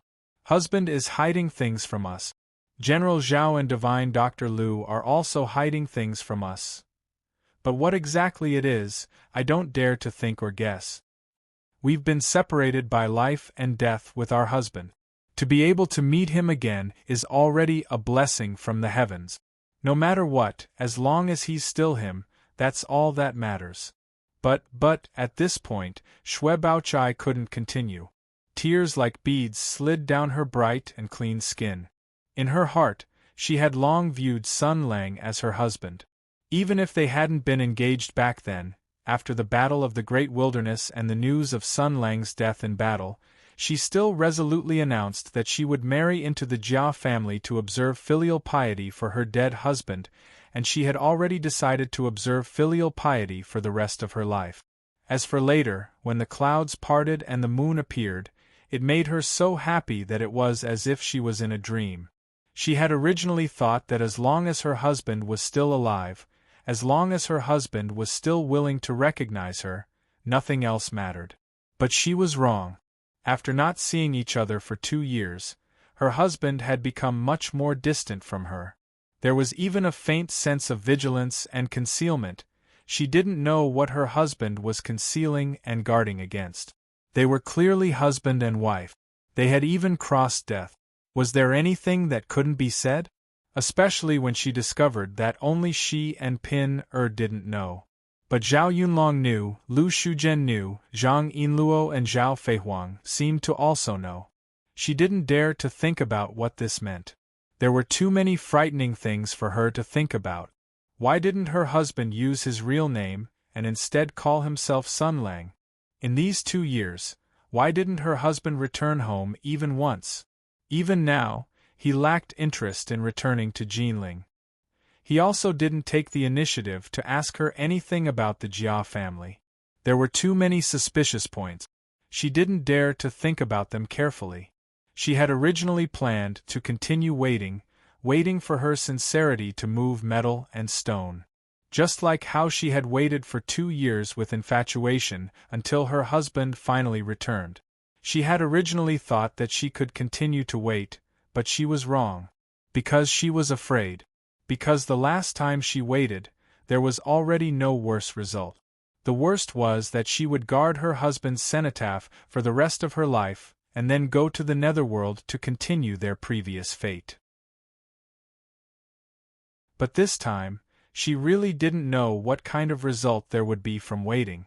This kind of loss and fear could even make the usually calm and collected Bao Jiejie, who didn't bat an eyelid, directly shed tears, because this involved the thing she cared about the most. Seeing Xue Baochai cry, the girls all panicked. But before they could do anything, Lin Daiyu took out a handkerchief and handed it to Xue Baochai. Then she held one of Bao Jiejie's hands. She raised her head and looked around at everyone. Her gaze finally fell on Zhang Yinluo's face. Lin Daiyu's question was concise and comprehensive. "Can't you say?" Yinluo showed a distressed expression and sighed. "Where did this come from?" Lin Daiyu thought for a moment. "It seems that you don't know much." Then, Zhao Yunlong. Zhao Yunlong flatly refused. "Sun Lang will tell you this matter personally. I won't say anything." Lin Daiyu nodded. "Okay, Bao Jiejie and I will leave for Qinzhou now." Zhao Yunlong shook his head. "No, the situation now is delicate. You can't run around. Otherwise, you will be targeted by people with ulterior motives and will cause trouble for him. You should wait a little longer." Lin Daiyu said, "Then let's write a letter to mention it." Zhao Yunlong said stiffly, "That won't do. There have been a lot of things happening recently. If you write a letter, it will be of no use except to annoy him and make him hesitate. When it's your turn, it will naturally be your turn. Before that, think of a way yourselves." These words were a little unreasonable, but it was obviously Zhao Yunlong's style. She considered things from Sun Lang's point of view. As for other people's feelings, Chao Patao didn't care. Lin Daiyu's small face turned cold. Zhao Yunlong stared back unceremoniously. "What are you looking at? Sun Lang won't leave you behind." The smell of gunpowder grew stronger. Lu Shuzhen, who had been watching from the sidelines, didn't say a word. She understood Zhao Yunlong's thoughts very well. It was normal for Chao Patao to be angry, because that day on the outskirts of Mingzhou, Sun Lang's attitude had already explained everything. He had been summoned to this world and forced to fight for 6 years in another person's identity. Now that he had obtained freedom, he would never want to return to that nightmarish past, and even wanted to make a clean break with everything from the past. But because of Xue Baochai and Lin Daiyu, Sun Lang's attitude had actually subtly wavered. At the very least, he didn't directly reveal his identity and origin. Instead, he chose to continue hiding it, even if it meant that before everything was revealed, he had to live in his past identity. Sun Lang also did this, because he didn't want Lin Daiyu and Shui Baochai to feel the slightest bit of shock and bewilderment. Sun Lang had done so much for the two of them, and it could even be said that he had made a great sacrifice. Even a heartless woman like Zhao Yunlong would feel sour in her heart. I also feel sour in my heart. Damn it, the troublesome Jia mansion. That's right, the root of everything was the Jia mansion, and Sun Lang's past identity. With this layer of awkward relationship, Sun Lang felt that his hands and feet were tied when he faced Lin Daiyu and Shui Baochai. And now, it seemed that the matter of the Jia mansion would have to come to an end sooner or later. Looking at Zhao Yunlong and Lin Daiyu, who were at daggers drawn, Lu Shuzhen hesitated for a moment. She wondered if she should go out and say a few words to smooth things over. To be honest, she didn't really want to go out, because she was also jealous, so jealous that she wanted to explode. But at this moment, Yin Luo hurriedly stood up and waved her hands between the two of them. Perhaps because she was very anxious, her movements were very large, to the extent that the pair of objects in front of her chest were also actively making very conspicuous movements. It looked like she was looking for trouble. Yin Luo didn't realize this point. She wanted to say something polite, but the auras of Lin Daiyu and Zhao Yunlong were too strong, and they were both famous generals of Tianyuan that she had previously looked up to.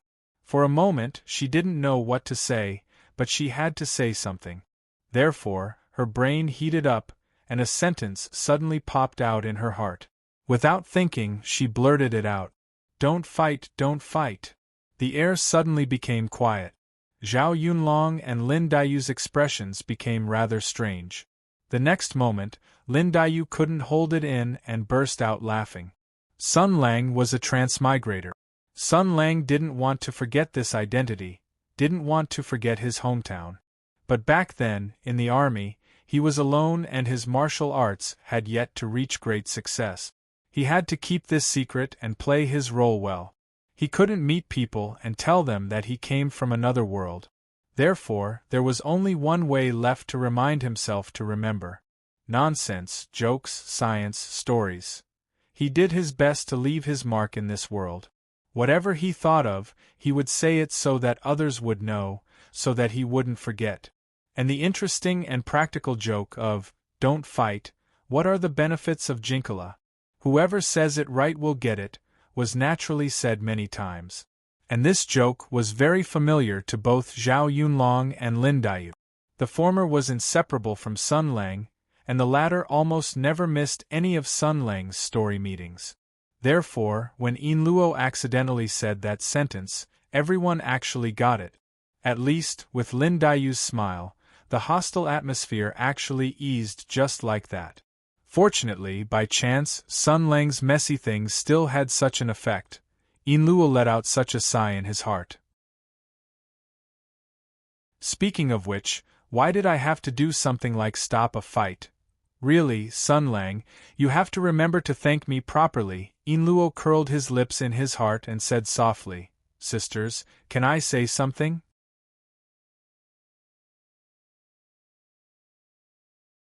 Chapter 7:16. That night, the moon and stars hung high in the sky, and the air was cool and refreshing. Because they were on the mountain and surrounded by a secluded garden, the breeze was cool and refreshing. Walking in the silence and listening to the occasional chirping of birds, everything around them made them feel relaxed and happy. This was the Shou Sword Garden, the core of Bai Castle. It used to be where Bai Yue lived in seclusion, but now it was occupied by Sun Lang. For the past few days, he had been giving orders here and influencing the entire Bai family. After the Bai clan fort went through such a drastic change, the morale of the people was shaken, and danger lurked everywhere. Fortunately, Sun Lang handled the situation well, and Wei Zhongxian and the others worked hard to keep the morale of the Bai clan under control. After all, with the support of Wang Wuan, the great general of the Qin province, and the spreading of public opinion, the elites of the Bai clan saw a glimmer of hope. After all, as long as the Bai clan remained standing, it would be good for everyone. Using promises and facts to give them hope, and using blood and death to instill fear in their hearts. The way to control people did not need to be too complicated. Sun Lang walked slowly on a path in the Shou Sword Garden. After dinner, Xie went back to her room. For the past 2 days, she had been reading some of Bai Yue's works. The little fairy seemed to want to organize the old man's life. It didn't matter, just let her be. Old Wei and the others were very busy. There were a lot of things that required their coordination and attention. Talents were always scarce, especially those in charge of execution. In the future, they would only be busier. Today, he wrote a letter to Mingzhou and officially decided to connect the 3 provinces and form Lihua in the north to expand his territory. This kind of steady approach was poles apart from his previous mentality of killing his way into the imperial capital and seizing the bird's position. Sometimes he felt strange. Compared to before, his mentality had undergone some strange changes. For example, he was no longer aggressive and full of resentment. Was it because he had let go of his hatred? No, there wasn't. The memories of the great desolate mountain were still burning like raging flames, licking at his soul. Even the slightest echo would cause intense pain that tore at his soul.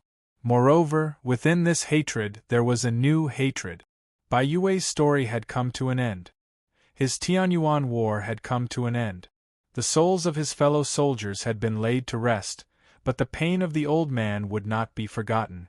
The emperor still owed Bai Yue an explanation, and this explanation, he would seek it for the old man. But for some reason, even though his hatred did not decrease and instead increased, the resentment and stubbornness in his heart had dissipated a lot. He looked in the direction of the imperial capital, and the first thing that appeared in his heart was not the countdown to his revenge, but the cold calmness and calmness. He seemed to no longer be obsessed with the urgent revenge. He realized that his mentality had changed, but he could not describe this change very well. The only thing he was certain of was that Bai Yue had changed him. When Bai Yue stood up, when Bai Yue transformed into a sword, and when Bai Yue disappeared from his embrace, something had changed. It should be a good thing. At least, Xie smile had become brighter these 2 days. As for Old Wei and Little Yeye, they had been joking more and more these 2 days, and their attitudes had become much more casual. In just a few days, they had gotten rid of the estrangement from 2 years of not seeing each other, and once again found the feeling of fighting side by side. They should be very happy. As for you, what would you think? Sun Lang looked in the direction of Mingzhou with a gentle smile on his face. He was already somewhat impatient. If it weren't for the fact that he couldn't get away from Qinzhou, he would have rushed back already. After personally freeing Bai Yue, he felt both relieved and empty. He really wanted to put everything aside and return to Mingzhou, to their side. Only there would he feel at ease. But he could not do that. He still had many important things to do. Tensei Province, the Emperor, and the looming shadow behind the royal family. The conflict and hatred between Sun Lang and them were deeper than the sea, and there was no possibility of forgiveness. There had to be a winner and a loser. Before that, he could not indulge in the illusion of gentleness and peace. Even if it was to create a truly peaceful and stable environment for them, his war had to continue. Bai Yue's War of Heaven's origin was over, but his own war was far from over. His enemies were still alive in the world, and they were plotting pathetic schemes in the shadows. He had to continue fighting, defeat them, destroy them, and then put an end to everything. So, wait for me. When this war is over, we will. Oh, you can't say that. It was too close. Sun Lang looked at the distant sky with a smile. Under the moonlight, in the dark sky, a small dot soaked in moonlight approached from afar and rapidly descended. The blazing angel, acting as a courier, had taken off last night and rushed to Mingzhou through the night. Now, it had successfully returned with the thoughts and letters from the other side. He had spent the entire night writing yesterday. In order to prevent the situation of inequality, he had racked his brains and written a custom-made mushy love letter with different content for each person. Basically, this was the limit of what an old otaku youth could do. Of course, as an insidious otaku who was good at judging others by their own standards, he judged women with his own narrow-mindedness. He always felt that this extremely mushy love letter would be taken out by a certain girl to mock him in the future. So, just in case, he also did something to the letter. Yes, it was the trick that had completely defeated Bai Jinming. He had used a special method to inject the power of the holy sword into a special ink, and the words he wrote contained the superior sword intent and the essence of the 7 luminaries. At that time, Bai Jinming had hidden Sun Lang's letter well, but after taking it out, the content had completely changed. This insurance trick used to trick people was also used by Sun Lang on his own love letter. This kind of person could actually, Sun Lang, who had done this kind of thing, did not feel that he was destined to be alone for the rest of his life. He smiled and controlled the blazing angel remotely, controlling it to slowly land on a pre-marked grassland. The smile on his face became gentler and gentler, filled with expectation. He was looking forward to seeing the girls' replies, looking forward to what kind of gifts they would give him, and also, as I said before, Sun Lang was a sinister otaku. This kind of person put all his limited energy into causing endless trouble, so he had a wide range of ideas, and was very happy. He was good at deducing other things from one case, and would often do shocking things. For example, after he had done something to the love letter to ensure that no girl with bad intentions could use it to laugh at him in the future, he suddenly thought of something else. Since they can't do it, doesn't that mean I can do it as I please? So, this kind of person could actually, the blazing angel landed on the ground, then opened up. The gorgeous exterior armor opened up like flower petals, revealing the cockpit that was stuffed to the brim. Sun Lang's dog eyes immediately lit up. He first looked around vigilantly and scanned his surroundings with his spiritual sense. After making sure that there were no spies in the surroundings, Sun Lang reached out with both hands and hugged all the letters and items in the cockpit. After carrying them out, he kicked the blazing angel's leg armor, sesame door close. With a soft mechanical sound, the blazing angel folded up its parts and went into standby mode. Then, Sun Lang hugged the big and small bags in his hands, and with a sneaky smile, he ran back to his residence. Let's hope that tonight will be a great harvest of dark history.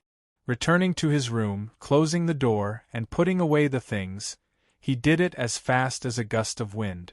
Sun Lang pointed with his finger, and the oil lamp lit up without a flame, illuminating the room. Sun Lang locked the door and rubbed his hands, his face full of anticipation. It was just like the first time he bought a set of bliss from Taobao, including a flying cup, moisturizing oil, and a small book. After waiting for several long days, he finally received a call from the delivery boy, and then went downstairs without a change in his expression to retrieve the bag. Then, he carried the box with the words "Sports and Recreation" written all the way upstairs. Then, he used a slightly impatient tone and peak acting skills to deal with his parents. "What did you buy?" After that, he returned to his room as if nothing had happened, and instantly revealed the classic face of the city. He. Sun Lang rubbed his hands and muttered to himself in a very despicable tone, "Let's see who's better first. Having too many girlfriends is really troublesome. Ayaya, should I flip the brand?" But soon, Sun Lang found that he didn't have to worry about this kind of thing, because no one wrote a name on the package, and he didn't know if it was intentional or not. Yes, unlike Sun Lang, who put everything in the cockpit after arranging everything, the girls were, after all, meticulous, so they were very organized and placed things very clearly. In each package, there was a letter and a gift from each girl to Sun Lang. Then, let's go from left to right. Sun Lang opened the first package, flipped open the envelope, and smiled. Ah, Miss Zhao. He took a chair, sat down, and opened the letter. Just after reading 2 paragraphs, he laughed. The words were very Miss Zhao Feihuang's style, that kind of coquettish style. After reading only 2 lines, his mind was filled with the image of Zhao Feihuang holding the corner of his clothes, staring at him with watery eyes, and saying this and that in a coquettish tone. Of course, there was also the bold, open, and unrestrained hot word. She seemed to be very satisfied with Sun Lang's mushy love letter, and then returned it with even more mushy words. He felt that using this love letter to tease and threaten her wouldn't work at all. No. It should be useful. Miss Zhao will definitely realize this kind of play, and then deliberately cooperate with me. I feel that if I do this, I will be the one being teased by her. There were also 2 letters, a personal letter and a business letter. In the personal letter, she acted coquettishly, expressed her longing, hoped that Sun Lang would come back, reported that everything was fine, and complained about the cowspirit. In the business letter, Miss Zhao's tone was much more normal, with the tone of an astute and capable woman. She carefully discussed with Sun Lang about expanding her influence in Qinzhou, and the plan to annex the Bai family. She always separated business and private matters very well. After Sun Lang finished reading the letter, he carefully put it away, and then took the box in Miss Zhao's package. Miss Zhao didn't say what was inside the box, but it was light as a feather. Sun Lang opened the box, and then his expression became very subtle.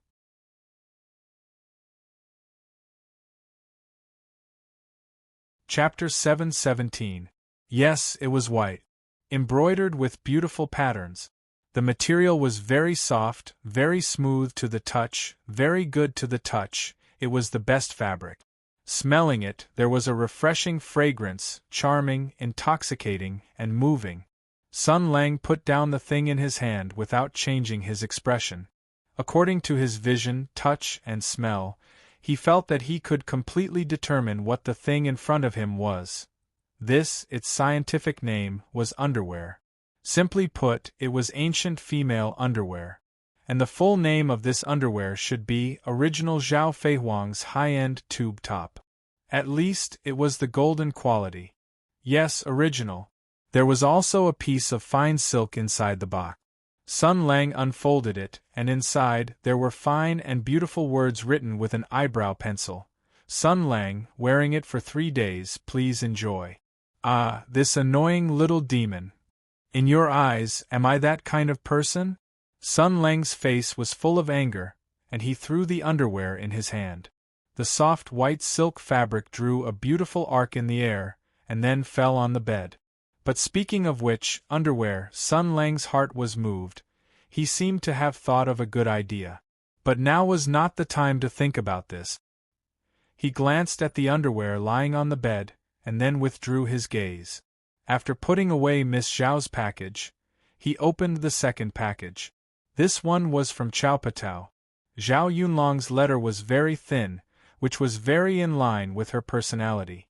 This fellow was actually not very good with words. She was often used to using her hands to do things rather than using her mouth to speak.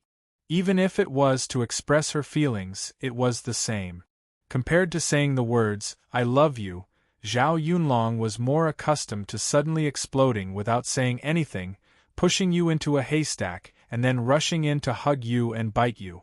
Sure enough, Chao Patao's response to Sun Lang's mushy love letter was only a few concise and comprehensive paragraphs. Want to rape you. I can't hold it in any longer. I've already locked up the letter because I've already read it 76 times. If I read it again, I'm worried that I won't be able to control myself and rush to Qinzhou to rape you. My heart is beating very fast, and my body is burning up. We probably can't be brothers anymore. I'll wait for your return. Sun Lang's expression became more and more subtle. What kind of expression should I show at this moment? Wow, what are you doing? I'm already trying to be romantic. Can't you cooperate with me? As for the official letters, Zhao Yunlong was much more talkative. She gave Sun Lang a lot of suggestions and a list of Song Province's generals and martial artists that could be trusted and mobilized. The package was filled with blank documents stamped with messages from Song Province's great general, as well as tokens and arrows. In other words, as long as Sun Lang casually wrote on those documents, it would be a military order from Song Province's great general, and he could use it to mobilize most of Song Province's military forces. If it wasn't for the fact that the great general's seal was still useful, Cao Patao would probably have directly sent his own military seal over. Sun Lang locked up the box filled with documents and arrows and sealed it with a layer of sword energy. After ensuring that there were no mistakes, he put the box aside and opened the third package. This package was heavier, and he didn't know what was inside. After Sun Lang opened it, he was slightly stunned. It was actually Yinluo's. After a slight hesitation, Sun Lang opened the letter. Yinluo occupied a very special place in Sun Lang's heart in every aspect. After all, this cute and straightforward girl was the girl with the biggest breasts Sun Lang had ever seen. She was also the girl who had endured Sun Lang's sexual harassment the most. No matter how one looked at it, she was very important to Sun Lang. Therefore, last night, Sun Lang was the first to write a love letter to Yinluo. Of course, he was also the one who put in the most effort. His words were mushy, his hints were numerous, and his intentions were lustful. It was the kind that could be dealt with directly by the police. He was very much looking forward to Yinluo writing something similar to Moses Roy. After all, she was a cute and shy girl. It would be very interesting to tease her with such a love letter in the future. However, his thoughts fell through. Even though it was a private letter, Yinluo's tone was filled with complaints and reprimands. She disliked him for being too undignified, disliked him for being too frivolous, always saying such shameless and crazy things to humiliate others. In all honesty, these are all words from the bottom of my heart. Sun Lang imagined Yinluo's appearance when she wrote these words. She must be panting with anger, her face red, with some indescribable shyness and joy, and also some dissatisfied anger. It was tiring to rub against him like this. Continuing to read, Sun Lang's expression was gentle and calm. His restless mood also gradually calmed down. He looked at Yinluo's letter, just like that young girl by his side, raising her finger like a naggy old mother, chattering on about this and that. But when he heard her voice, he did not feel irritated at all. Instead, he relaxed, wanting time to stop here, wanting to sleep. The first half of the letter was probably complaining. First, she complained that Sun Lang wrote some strange things, then she complained that Sun Lang did not come back earlier. She said that the current Marquis Jinggan Fu had become very strange. Because Sun Lang was not here, when a group of women gathered together, many things would happen. Moreover, everyone was looking at her with a strange gaze. But the majority of them were Tianyuan heroes from the books. Their backgrounds were frightening, and their military achievements were also very high. This made her feel very guilty. She did not know why, but she felt very guilty. Complaints like this, and she also vaguely expressed her hope that Sun Lang would come back earlier. In the second half of the letter, the young girl's sincerity slowly revealed itself. That shy and timid tone reluctantly praised Sun Lang, but as she wrote, the protective shell of the girl gradually dissipated, and her tone gradually became more straightforward. Yes, it was praise. She said that after listening to Sun Lang's narration of the battle at the Bai clan fort, although she felt sorry for the death of Senior Bai's esteemed grandfather, she was also happy that he had been freed. However, what she was most happy about was that Sun Lang was able to calmly face the scars of his past. His forgiveness, his helping hand, and his righteous retribution. She said that she regretted not seeing everything with her own eyes. She said these words very straightforwardly. She said that she was very happy and delighted that Sun Lang had made such a choice. Not long after I met you, I sensed that you might be a general who participated in the Great War of Tianyuan. But you were so young and so mischievous. At that time, I really could not imagine that you were a valiant man who dominated the battlefield and killed 10 people. At that time, I was very doubtful.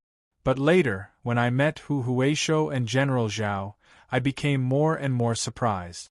Because not only were you a general who participated in the Great War of Tianyuan, but your status was also beyond my imagination.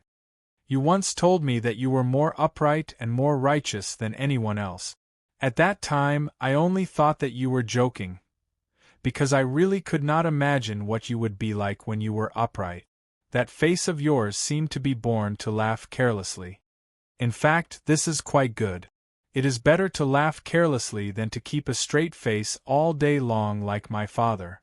Whether you are the Sun Lang I know, the mischievous ranger, the idiot who fooled around all day, or the general of the 6 armies of Tianyuan, it doesn't matter. But I still have some regrets. Because sometimes I want to see what you looked like at that time. The heroes in the Register of Heroes of Tianyuan, the legends and stories that have been passed down to the world. The heroes of Tianyuan fought bloody battles for decades and defeated the Sky Demon, winning the hard-won peace for the country and the people, and you were one of them. Therefore, when I read the Register of Heroes and heard the songs of children, I always think that Sun Lang should be in the Register of Heroes, but he wasn't. Then, I want to know your story. I want to see what you looked like when you dominated the battlefield and won every battle. But I can't see it, and I can't imagine it.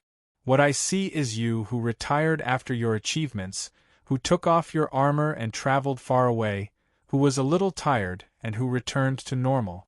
Such a Sun Lang is also very, very good, but I still feel regretful because I can't see your most dazzling moment. I think that you are probably tired. I know that you don't want to go back to the past because you don't want to remember the sorrow and pain in the past. So, I think that the Sun Lang right now is very good. At least, you can laugh without restraint and be happy every day. But I still feel regretful, not because I can't see the brilliant Sun Lang in the past, but because you were forced to abandon the bright you back then along with the dark things. In fact, it doesn't have to be like that. Because no matter what, those 6 years were a part of your life. You were the one who protected this country. You were the one who protected this world, you were the one who made the contributions, you were the one who obtained the glory. The light and glory that accompanied your soul will not be erased by anyone, and will not be faded by any tricks. You are you. This is your light. The figure who fought on the battlefield of the Heaven's origin sector, the general who was regarded as the flag of the soldiers, is an indispensable part of your life. Now I'm glad to find that you have finally regained the feelings of the past. Only the hero of the Heaven's origin sector, Sun Lang, would make such a choice. The story that happened in the Bai Castle is like a legend. Only a hero can save a hero, and only a hero can free a hero. It's a pity that I didn't see it with my own eyes, but I'm really happy. Maybe when we meet again, things will be different. Sun Lang, meeting you that night, calling you to stop, and remembering you are something that I will never regret in my life.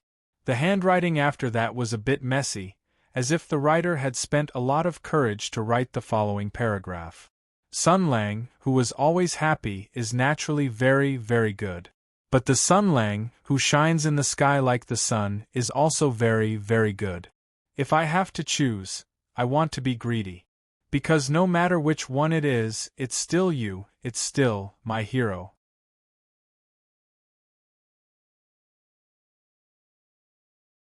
Chapter 7:18. He had mixed feelings. Under the bright light, Sun Lang quietly read the letter from Mingzhou.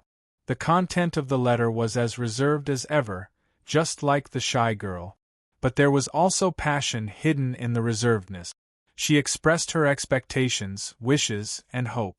A hero. Sun Lang's gaze drifted. The 6 years of fighting on the battlefield were memories he didn't want to recall, because all his heroic past was actually based on an extremely selfish truth. As a visitor from another world, He originally had a peaceful and happy life of his own. He came to this world and fought for this world. It was never his idea to come to this world and fight for it. It was a despicable coercion. As an ordinary earthling, he suddenly came to another world one day. This world was being tortured by evil enemies and needed a hero to save it. Therefore, the visitor from another world naturally became the chosen hero. He led everyone to defeat the enemy and obtained the meaning of life in this strange world. This kind of story was very familiar to him. There were many similar stories, but this was not his story. His story was much crueler than this. He didn't face a cowardly king who begged for a hero to come. Instead, he faced selfish superiors who were desperate and desperate. His story of saving the world had a cruel beginning and an extremely ironic and ridiculous ending. Yes, the hero even defeated the demon king and defeated all the invaders, but the process was not as beautiful as it was described in fairy tales and epic. This world was not beautiful to begin with. As for Sun Lang, who had experienced all these things, it was only natural that his heart had already fallen silent. The sense of accomplishment from killing generals and seizing the flag, the sense of honor from defeating the enemy, all of these had disappeared with the wind, as if the glory of being a hero that once existed had been swallowed up by endless blood and darkness. He didn't believe in the so-called heroes, the so-called legends, and the so-called glory. Because he himself was a part of the biggest lie in the history of this world. He had personally experienced, witnessed, and remembered it. So a hero? He chewed on the word and thought back to the past. Inlua's smile appeared in his mind. This girl's expectations were all written in this letter. Although he didn't say it explicitly, Inluo had indeed expressed such thoughts. He hoped that Sun Lang would be able to find his heroic self and stand under the sun again. She said that no matter what the reasons were, those 6 years were indeed memories that she had created. Those people, those things, those victories, those sacrifices, the bloody battle that lasted for decades, under the threat of extinction, the entire nation fought against foreign enemies. People from all over the world abandoned their cowardice to fight for the same belief. This was an epic story that made one's blood boil. And in this epic, there should be an indelible figure. Just like Bai Yue, no matter what he did in the great desolate mountains, his achievements and contributions over the past few decades would not be erased. Even Sun Lang still missed his heroic past. Since even Bai Yue's past would be remembered, why wouldn't she be willing to remember her own? This was probably Inlua's unspoken words. But how could it be so easy? Sun Lang slowly smiled and shook his head. Yes, fate makes fools of people, and by a freak combination of factors, to this day wanting to transcend, how could it be so easy? But if this is your request, then I'll try again. After all, you worship the heroes of Tianyuan so much, after all, this is what you want. It is said that every girl has a dream, that the person they love is an indomitable hero. Although you don't say it, you must have such thoughts in your heart.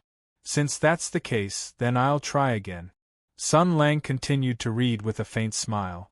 There was still one more page in the letter. But then, his smile slowly faded. From the handwriting, Inluo seemed to be very hesitant. But after hesitating for a long time, she finally wrote it down. She told him about what happened during the day, how Sister Bao's emotions were surging, and how they were worried. Inluo said that the two sisters were temporarily appeased by her. They were both good girls and would not come to trouble him because of this kind of thing. They would put their hesitation and fear in the bottom of their hearts and wait for him to give them an answer. But they hoped that he could come back as soon as possible after finishing his business in Qinzhou, because it would be better for the knot in their hearts to be untied as soon as possible. The content of the letter stopped here. Looking at Inlua's resentful writing at the end, Sun Lang fell into a long silence. The Ronghua mansion was related to his previous identity and the reason why he came to this world. It was the beginning of everything, and also the last tie that connected him to the past. He had wanted to cut off this tie cleanly. But after seeing Sister Bao and Sister Lin, this idea faded away, because they had never forgotten him. Even when they heard the bad news and thought that he had died in the battle in the great desolate mountain, they did not give up hope. They publicly announced that they would marry into the Jia family and choose to observe mourning for him. If he didn't come back in 10 years, they would wait for 10 years. If he didn't come back in a lifetime, they would wait for a lifetime. They were infatuated and resolute. They did it for only one thought without complaint. This kind of emotion made him feel at a loss. Since the end of the battle in the great desolate mountain, life had a clear weight in his eyes. His emotions had become indifferent, his compassion had become scarce, and his sense of morality and right and wrong had become blurred. In his eyes, there was not much difference between a newborn baby and a heinous criminal. If he decided to kill, he could strangle 100 babies to death without batting an eyelid. Because even if they were babies, they were no different from ordinary people. They would all be deprived of life, so there was no need to distinguish between the big and the small. Killing was killing, and the murderer was a murderer. It would not be different because of the identity of the person you killed. They were all lives and killing was killing. There was no difference. But that matter was not a problem that could be solved by waving a sword and killing people. They had always remembered him, waited for him, trusted him, and sincerely treated him well in this world. Trust, waiting, and love, these were the things that he craved, but they were extremely scarce. In the face of Sister Bao and Sister Lin, he could not say no. He could not do anything excessive. He would protect them as before and not let them suffer any harm. So, he had not been honest with them about his identity. He would rather be the second master of Rongwa Mansion for a while than tell them abruptly, "Hey, your cousin died 6 years ago, and I am a time traveler who was summoned here. Are you surprised? Are you surprised?" They must be scared. So, he could not be too hasty. But now, it seemed that Sister Bao and Sister Bao had noticed some clues. After all, they were smart women. There were many clues in Mingzhou that they must have noticed. Sun Lang seemed to have thought of something. His expression changed slightly, and he directly opened the rest of the packages. Then, he found Sister Bao's and Sister Lin's letters and opened them. The contents of the letters were exactly as he had imagined. Greetings, thoughts, and comforts. They asked about his health, his diet, and the weather. They missed that he was far away in Qinzhou and hoped that he would come back soon. They comforted him that he did not need to be sad about Bai Yue's death. They told him that they both understood and supported Sun Lang's actions. Moreover, the other Heaven's Origin soldiers would also thank him for everything he had done for Bai Yue. In this regard, their views were different from Yinluo and the others. Yinluo and Sister Bao knew the sloppy Sun Lang who had left the battlefield and seen through the world. They had never seen Sun Lang's heroic side. So, when they heard about Sun Lang's choice in Bai Castle, they were excited, delighted, and fascinated. But Sister Bao and Sister Lin were different. They did not know anything. They did not know Sun Lang's true identity. They did not know what Sun Lang had experienced in the great desolate mountain, and they did not know why Sun Lang had become what he was now.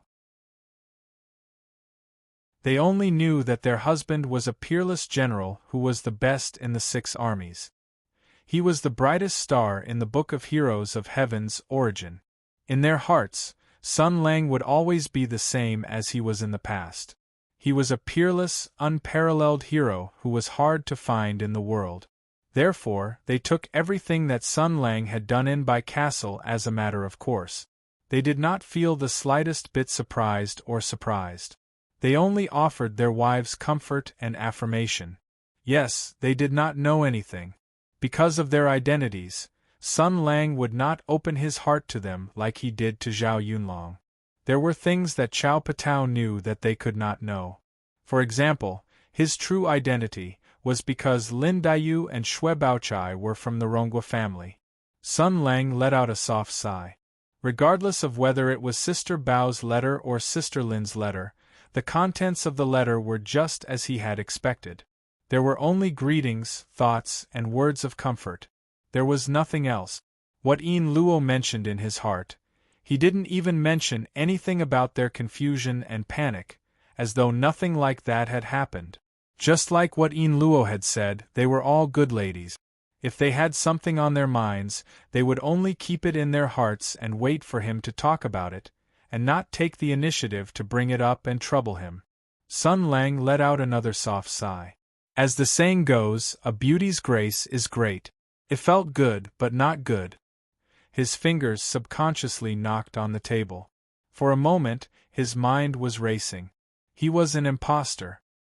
He knew nothing about the Rongwa family, which was thousands of miles away. He had always been resistant to that place. During the war, the most troublesome thing was that sooner or later, when the war was over and the sky demon was driven away, he would have to go back. He would have to go back to that strange home and face a bunch of anxious old ladies with a confused face. But perhaps he would have to face it sooner or later. He hesitated and gradually made a decision. But in the next moment, his expression changed. Someone was rapidly approaching from outside. Judging from the footsteps, it was Wei Zhongxian. His footsteps were somewhat hurried, as if something urgent had happened. Then Wei Zhongxian knocked on the door.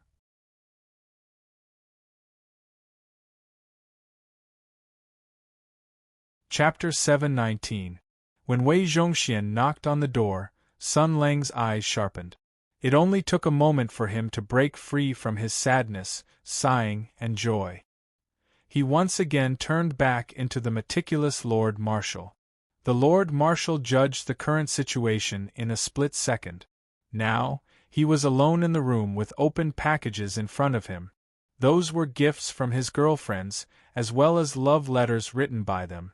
Also, there was a fresh piece of women's underwear on his bed.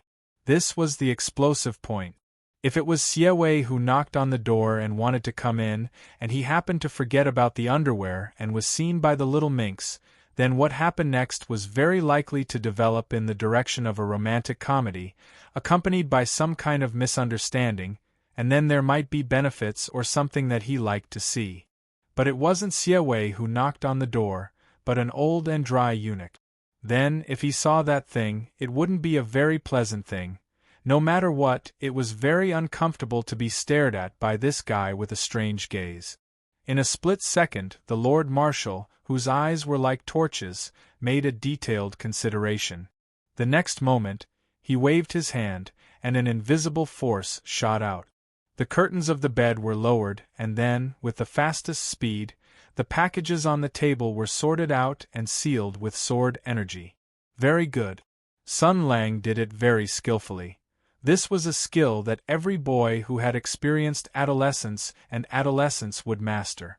The teachers warred round, the parents knocking on the door, the boys had to use dexterity and a cautious attitude to guard their pure and flawless little secrets.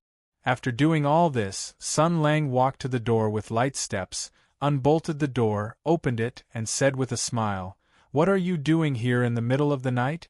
Don't you have a nightlife?" This was the kind of question that belonged to the kind of question that pointed at a monk and scolded a bald thief. Normally, Wei Zhongxian would laugh and fight back, but now, the old eunuch's expression was somewhat serious and subtle. He looked at Sun Lang with a solemn expression. Sun Lang's heart skipped a beat. Although he didn't know what had happened, looking at Wei Zhongxian's eyes, it didn't seem to be anything good, after all. This old man had been through hundreds of battles and had seen all kinds of storms and waves. He had long cultivated a deep shrewdness that did not show his emotions on his face.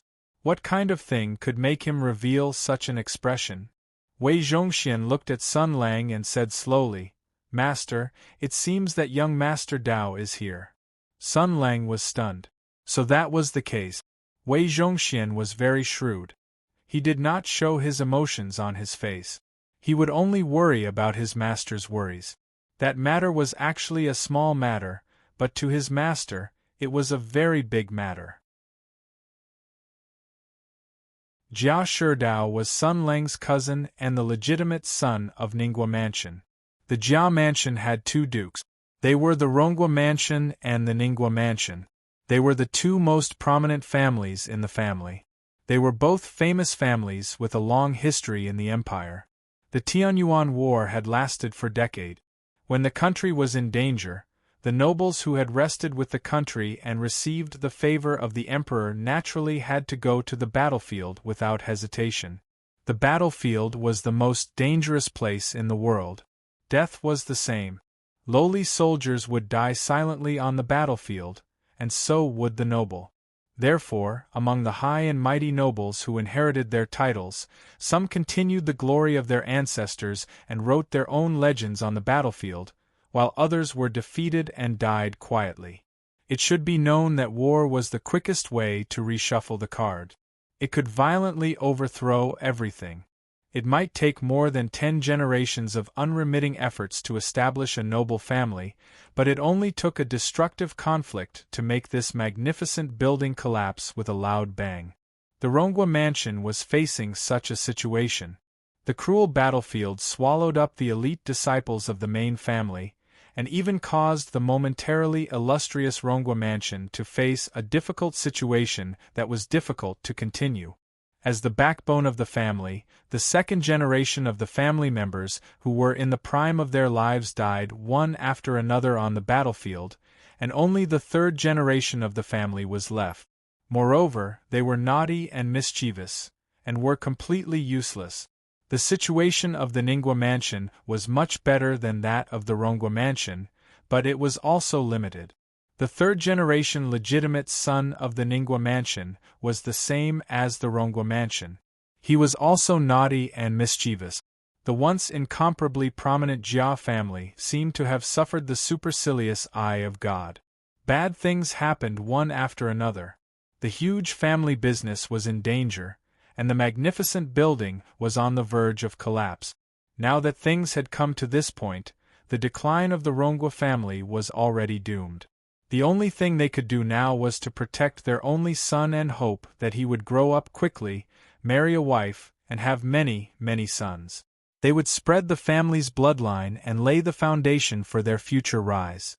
This was the fate of the third generation's only son. But a terrible thing happened. The naughty and ignorant young man, like a devil, might have been stimulated by something, or inspired by the heroic deeds of his father, or tired of the life of women, or for some other reason. He fled the family and claimed that he would go north to join the army and serve the country. Once he left, there was no news. The Rongguo Mansion lost the last Shuiyin. This matter could not be concealed. It attracted many evil wolves to the Rongguo Mansion. Fortunately, the grandmother of the Jia family, old Madame Shi, was not old. She took charge of the family and handled the situation well. But people with discerning eyes knew that the eldest son of the Rongguo Mansion had no male offspring. There were only a group of widows and little girls left. They were like a piece of delicious meat. As long as they saw a flaw, they could take a bite. As for the missing son of the Jia family, he became a big joke in the aristocratic families.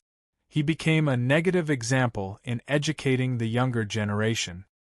His childish behavior ruined the glory of his ancestors, ruined the possibility of the family rising again, and made the once incomparably prominent family fall into the abyss.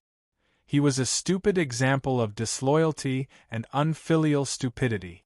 There were even some busybodies who called him the most incompetent person in the world, the most unworthy person in history. He threw away his responsibility and willfully left the family, saying that he wanted to build a career. But he disappeared without a trace. Most likely, he died in that corner before he even reached the battlefield. Such a grievance was simply ridiculous. Fortunately, there was always a way out. When the noble families of Jinling City and the officials of the imperial court lamented that the once incomparable Jia family had finally stepped into the cycle of life and death, a name that made them extremely shocked came into their eyes. After disappearing for 3 years, that disloyal and unfilial incompetent son of the Rongwa mansion quietly appeared in the army of the Northern Theater of Operations. First, he was promoted to a general by winning the battle flag. Then, he led his subordinates to win one battle after another. His official position was getting higher and higher, and the number of soldiers and horses under his command was also increasing. Of course, his military exploits and achievements were also getting bigger and bigger. Every time he won a battle, his military exploits and achievements were incomparably dazzling. It made a lot of small tricks that came from the dark unable to be used. Not long after, he won a battle to his heart's content and made his name known. He jumped into the ranks of the famous generals and attracted the attention of the top commanders of the imperial army. Then, it was out of control. He used a few years' time to shatter all doubts with his iron-forged military exploits and terrifying achievements. He completed a feat and achievement that others might not be able to do in their lifetime. He was only in his 20s, but he had already become the most dazzling new star in the 6 armies. He gathered a lot of like-minded comrades who admired him. People believed that he could even become a general that supported the nation before the age of 30. He could even enter the martial arts hall to establish a pavilion and become the youngest general and ruler of the empire. The contemptuous words of incompetent and unparalleled in the world had already disappeared without a trace. Since he had already established such a great achievement, then his actions back then were naturally a wise and decisive choice. Of course, the Rongwa mansion that was originally on the verge of collapse had once again recovered to its former glory. It was even better than before. Everyone knew that the incompetent son of the Jia family, who had outstanding military exploits, had saved the Jia family from falling into the abyss with his own strength. He had achieved the resurgence of the Jia family with his own strength and completed the path that other families couldn't complete for several generations. The Jia family welcomed its resurgence, not only the Rongwa mansion but also the Ningwa mansion. Because of the influence of the cousin of the Rongwa mansion, the devil incarnate in the Ningwa mansion also chose to go up north to join the army, and the Ningwa mansion didn't stop him. Although the incompetent son of the Ningwa mansion wasn't as dazzling as his brother, he had also established extraordinary achievements on the battlefield. The two brothers were of the same mind and had a tacit understanding with each other. They had 2 talents in one mansion, which was also a story in the army. In the future, they would inherit the title of Duke and continue the legend of the Jia family having 2 dukes. Everyone thought so. But fate was unpredictable, and the future was always unpredictable. After the battle of the Great Desolate Mountain, the human race defeated the Sky Demon. The martial arts of the empire reached its peak. The whole country celebrated, and the people were happy.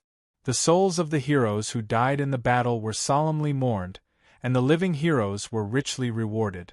However, Marshal Jia became a person who couldn't be mentioned. His cousin of the Ningwa mansion also died. It seemed that he was shocked by his cousin's death and became a Taoist priest. The Taoist priest's name was Jia Sherdao. Now, Marshal Jia, who was supposed to have died in the Great Desolate Mountain, had reappeared. After the 2 upheavals in Ming Province and Qin Province, this news was fermenting in the dark. Many well-informed people more or less knew about it. They speculated about the inside story of the Battle of the Great Desolate Mountain and wondered what the general of the Martial Arts Hall and Sword Pavilion, who had disappeared for 2 whole years, was going to do when he came back. Jia Sherdao, who had become a monk, seemed to have heard the news as well. He traveled day and night, and it was obvious what he was going to do. Wei Zhongxian looked at the silent Sun Lang and waited for a while. Then he said softly, "He is outside the Bai Castle right now. He said he wants to see Second Master Bao." "Master, do you want to see him?" Sun Lang sighed softly. Memories of the past came to his mind. Just as Yin Luo said, they were part of his life. They wouldn't be forgotten or erased. They were his life. He had to face them sooner or later. Sun Lang said, "Of course I want to see him. Why not? I haven't seen him for 2 years. I want to take a good look at my stupid Odu."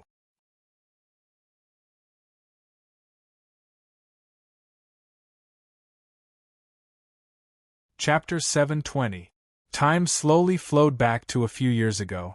At that time, the Empire was still at war, and the soldiers had sacrificed their lives on the battlefield. Decades of war were enough to turn any country that had not yet perished into a state of total war. The administrative efficiency of the country had been unprecedentedly improved, and all kinds of war-related technologies and theories had made explosive progress. The national consciousness had also gradually awakened in the crisis. The entire country had turned into a huge machine. Everything was for war and victory. Logistical support, military operations, resource allocation, public opinion. Everything was filled with strong fuel for this huge war machine. In such an environment, being a soldier became the most ideal profession and the most admired group. Young people were proud of joining the army and fighting on the battlefield.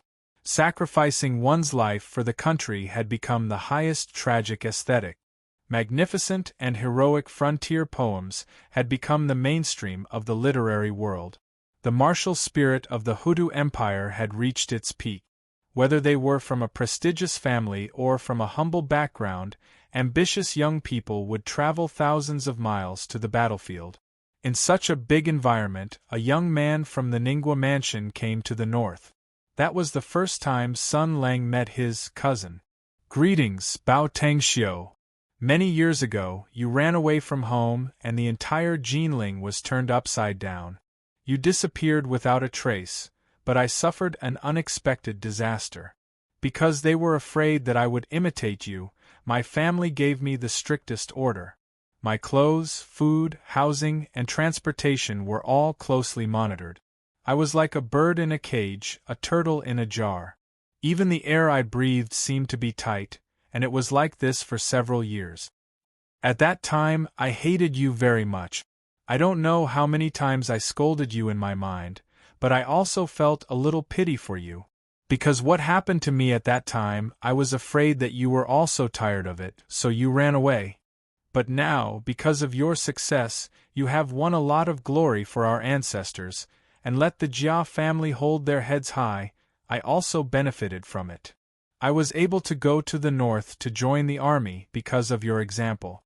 If my father didn't want the Rongwa mansion to be stronger than the Ningwa mansion, he had to let me show my face and give him face. So I was finally free, and it was all thanks to you. Therefore, Cousin Bao, we're even now. We don't owe each other anything." The first time they met, he was polite and distant. This cousin from the Ningwa mansion was prouder than he had imagined. Although he was courteous and gave enough respect to his cousin, he did not flatter him in the slightest. This young man did not want to rely on his elder brother's protection. He wanted to do something great on his own. This kind of attitude was exactly what Sun Lang wished for. Because he was an impostor, he knew nothing about the affairs of the Jia mansion. If this younger cousin intimately approached him to reminisce about the old days, he reckoned that it wouldn't be long before he would be exposed. Therefore, in their first meeting, the two of them treated each other with respect. However, in their conversation, which was as flat as water, they maintained an appropriate distance. But this estrangement did not last long. The battlefield was a cruel place, but also a miraculous place. Here, perhaps after only one battle, two people who had never met before would establish a deep friendship that was hard to come by. Death was a frequent visitor here, and so was trust. On the bitter battlefield, you could only believe in your comrade in arms and fellow soldiers. You could only believe in humans who were like you, because only by fighting side by side could you have the possibility of victory. Therefore, Sun Lang was able to win the hearts of so many people in just a few short years, obtain the followers of so many talented people, and successfully establish his own team. It must be known that in peacetime, to achieve this kind of popularity and gather so many talented people, it would take decades of effort. However, war was a special machine. It used blood and death as fuel to accelerate time and accelerate everything. An ordinary person could become a world-renowned hero overnight, while a famous general with great power could be turned into dust in the blink of an eye. Sun Lang, on the other hand, had survived. He had accumulated everything through his continuous victories. War was like this. As long as you could win, as long as you could obtain victory, then you would be able to obtain everything. Because the army only recognized meritorious deeds, and soldiers only admired the strong.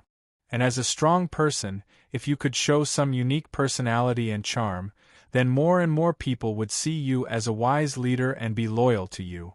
Therefore, the estrangement between Sun Lang and Jia Sherdao didn't last long. Because at that time, Sun Lang was indeed as dazzling as the sun. He was generous, gentle, compassionate, and approachable. He was even willing to run into danger for a comrade he did not know. Such a person was usually said to be a good person, and would even be called an idiot. But if coupled with the fact that he was victorious in every battle, and had a terrifying record of bravery, then in the extreme environment of the battlefield where life and death hung by a thread, such a person was a living legend. As long as people saw that heroic figure shining on the battlefield, they would be convinced. The battlefield was a place where heroes were needed, and always would be. Jia Sherdao was naturally one of the people who was convinced because he was very young. He was hot-blooded, impulsive, and passionate. He admired heroes, was not shrewd, and still believed in his ideals. On the other hand, Sun Lang had a whole new level of respect for him. That proud and calm young man had shown his talent and bravery in the war. The defense of Yi County, the defense line of Huayuan, the attack and defense of Wuha, and even the world-shocking breakout of Huang County. He led 700 cavalrymen to break out of the enemy's encirclement. When the news spread, the morale of the Benjo Theater of Operations was greatly boosted. These achievements made him famous, and the world noticed this young man who had been hiding under the halo of his cousin. His name was Jia Sherdao. Therefore, Jia Sherdao finally gained the qualifications and confidence to look at his cousin as an equal with his own efforts. Sun Lang also slowly let go of the estrangement and indifference in his heart. The battlefield was such a pure place. The estrangement and prejudice were actually very easy to eliminate. They first became good friends, and then they were like a pair of real cousins. Brotherly love and respect were no longer empty words of estrangement and indifference. Jia Sherdao was transferred back to Sun Lang and became his capable assistant and think tank. Their private relationship became better and better. What Sun Lang was worried about did not happen. When the two young people got together, they talked about their ideals and women. They did not talk about the trivial things in the family all day long. Jia Sherdao confided his ambition. He wanted to be a general, enter the martial arts hall, and set up a pavilion to become the prime minister of the empire. He said that there were still many imperfections in the country and that bold reforms were needed. He once told his cousin about his long-planned political policy as if he was presenting a treasure. But of course, he was mercilessly mocked and attacked. After all, Sun Lang came from another world, and it was an era where information was extremely developed. In that era, knowledge had become cheaper than ever before. Thousands of years of accumulation had led to explosive progress in technology and thought. History had become transparent. Countless scholars and thinkers had traveled through time to explain the essence of change and summarize the lessons of history. The huge history of the development of civilization listed too many examples and experiences. This was a precious wealth. For an ordinary person on Earth, this fragmented knowledge was just a leisure time and bragging capital. Basically, it would not be used in a lifetime. However, if that Earthling had a miraculous encounter, and not only had he come to an alternate world, but he had also obtained great power and an extremely high status for a few years due to special reasons.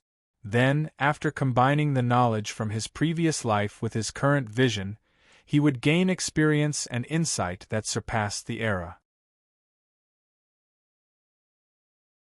Therefore, Jia Shidao's naive, reform policy was mercilessly mocked by Sun Lang. His ridicule was so reasonable that Jia Shidao was speechless. The stupid O'Dowdu was not convinced.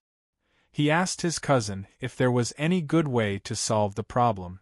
The wise Sun Lang just smiled and did not say anything. There was only one way to solve the problem fundamentally, and that was to King revolution. Unfortunately, it was too shocking and would scare his little brother.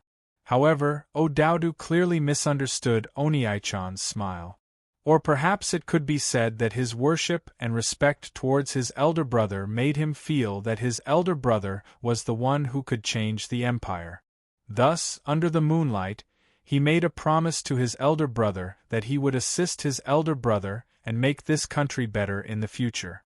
Unfortunately, their ambitions, promises, and hot-bloodedness had all been blown away by the wind and rain. All that was left was a cold heart. To most people, the battle of the great desolate mountain was an unprecedented victory.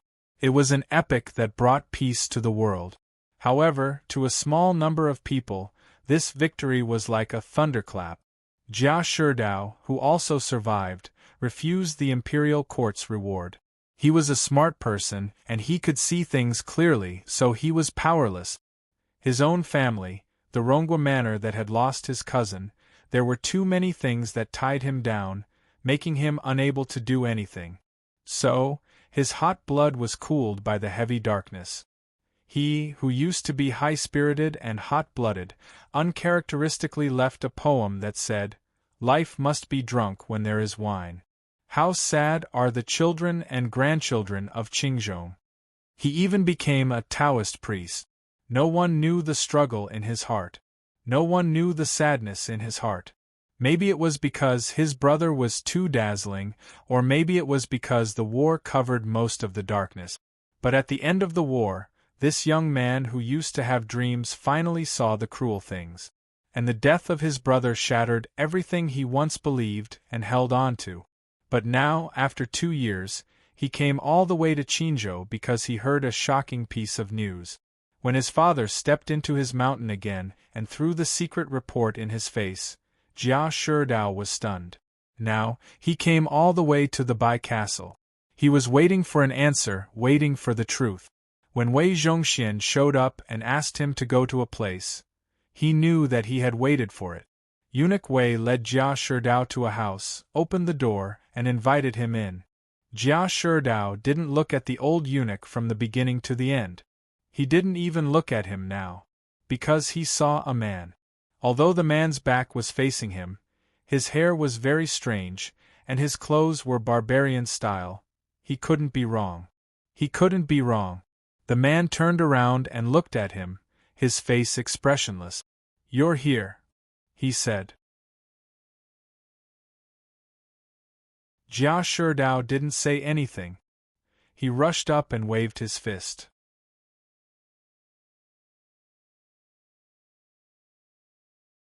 Chapter 721. This punch was vigorous and powerful, and it contained too many things. It was in line with Jia Shidao's current state of mind. His brother, who had been dead for 2 years, was still alive. Most importantly, he hadn't said a word in the past 2 years, not even saying hello. So he found out about it through his father's channels. That wasn't the most annoying thing. The most infuriating thing was that even Wei Zhongxian, the old eunuch, knew about it and had already returned to his elder brother's side, while he, the younger brother, was still kept in the dark. If it wasn't for his father coming to find him, he didn't know when he would have known about it. Why? Confusion, anger, excitement, sadness, doubt, shock. All these emotions gathered in this punch and hit the strange yet familiar face in front of him. Sun Lang felt that the scene in front of him was familiar.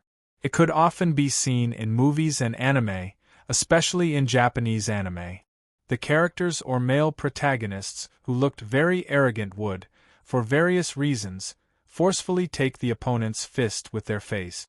They would either be knocked to the ground or sent flying, and then everyone would start talking about their dark history.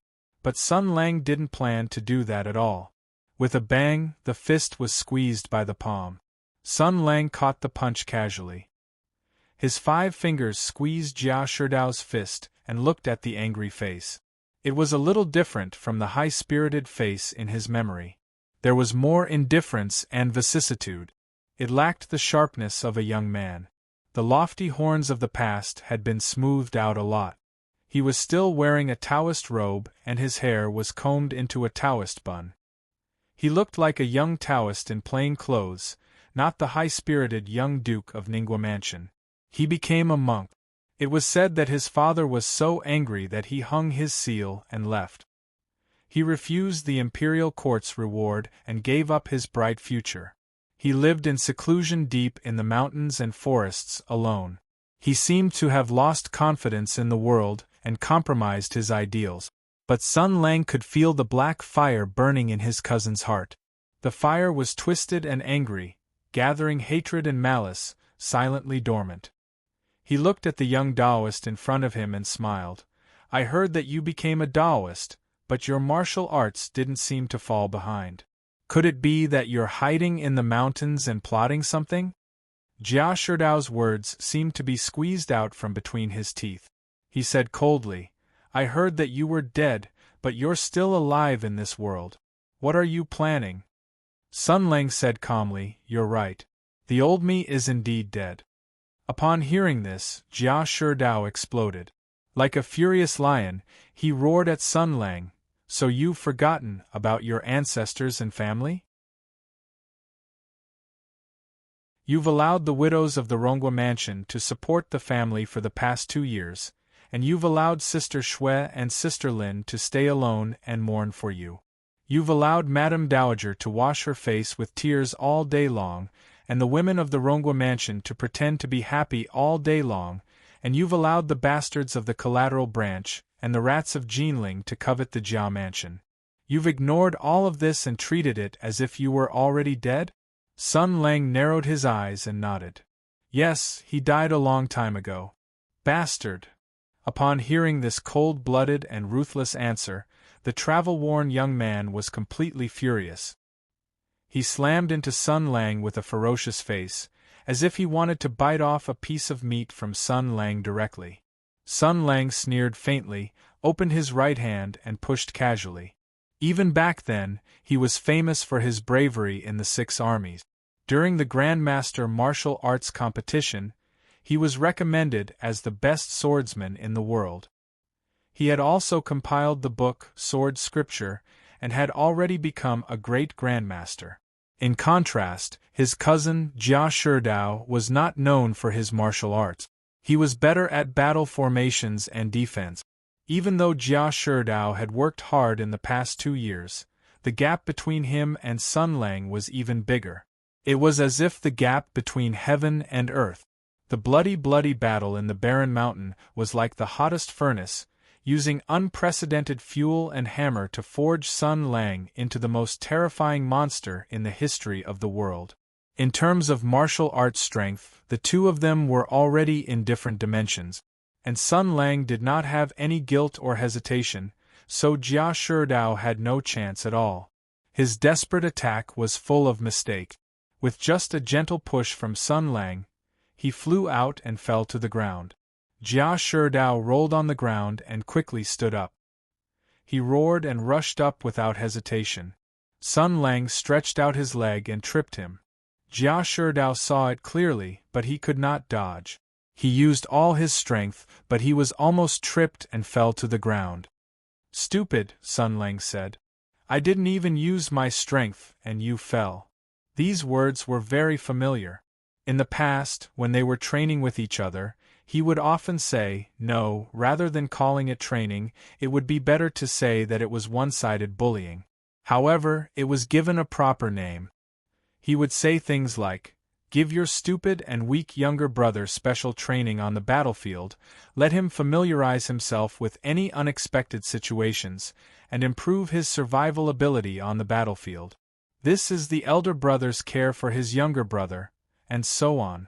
This kind of love education usually happened when he did something wrong or said something wrong to annoy his cousin. This famous and prestigious elder brother was not always perfect.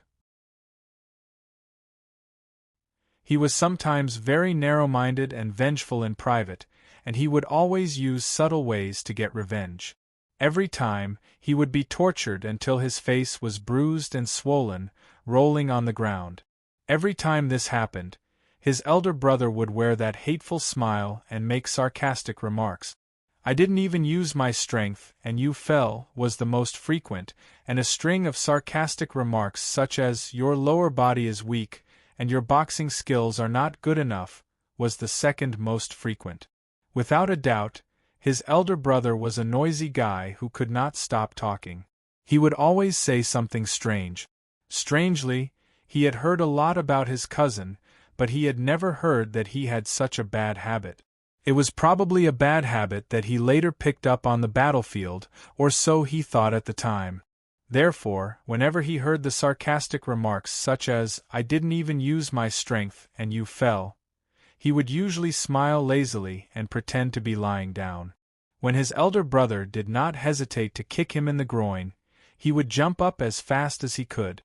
It was always like this in the past, but not anymore. Now, when he heard such words, he only felt infinite irony and sadness. The words were still the same, and the person was still the same back then. It was just that, he was betrayed. Jia Sherdao jumped up with all his might, but it was useless. He screamed and rushed to the person in front of him. "That's enough." Sun Lang's tone was still lazy.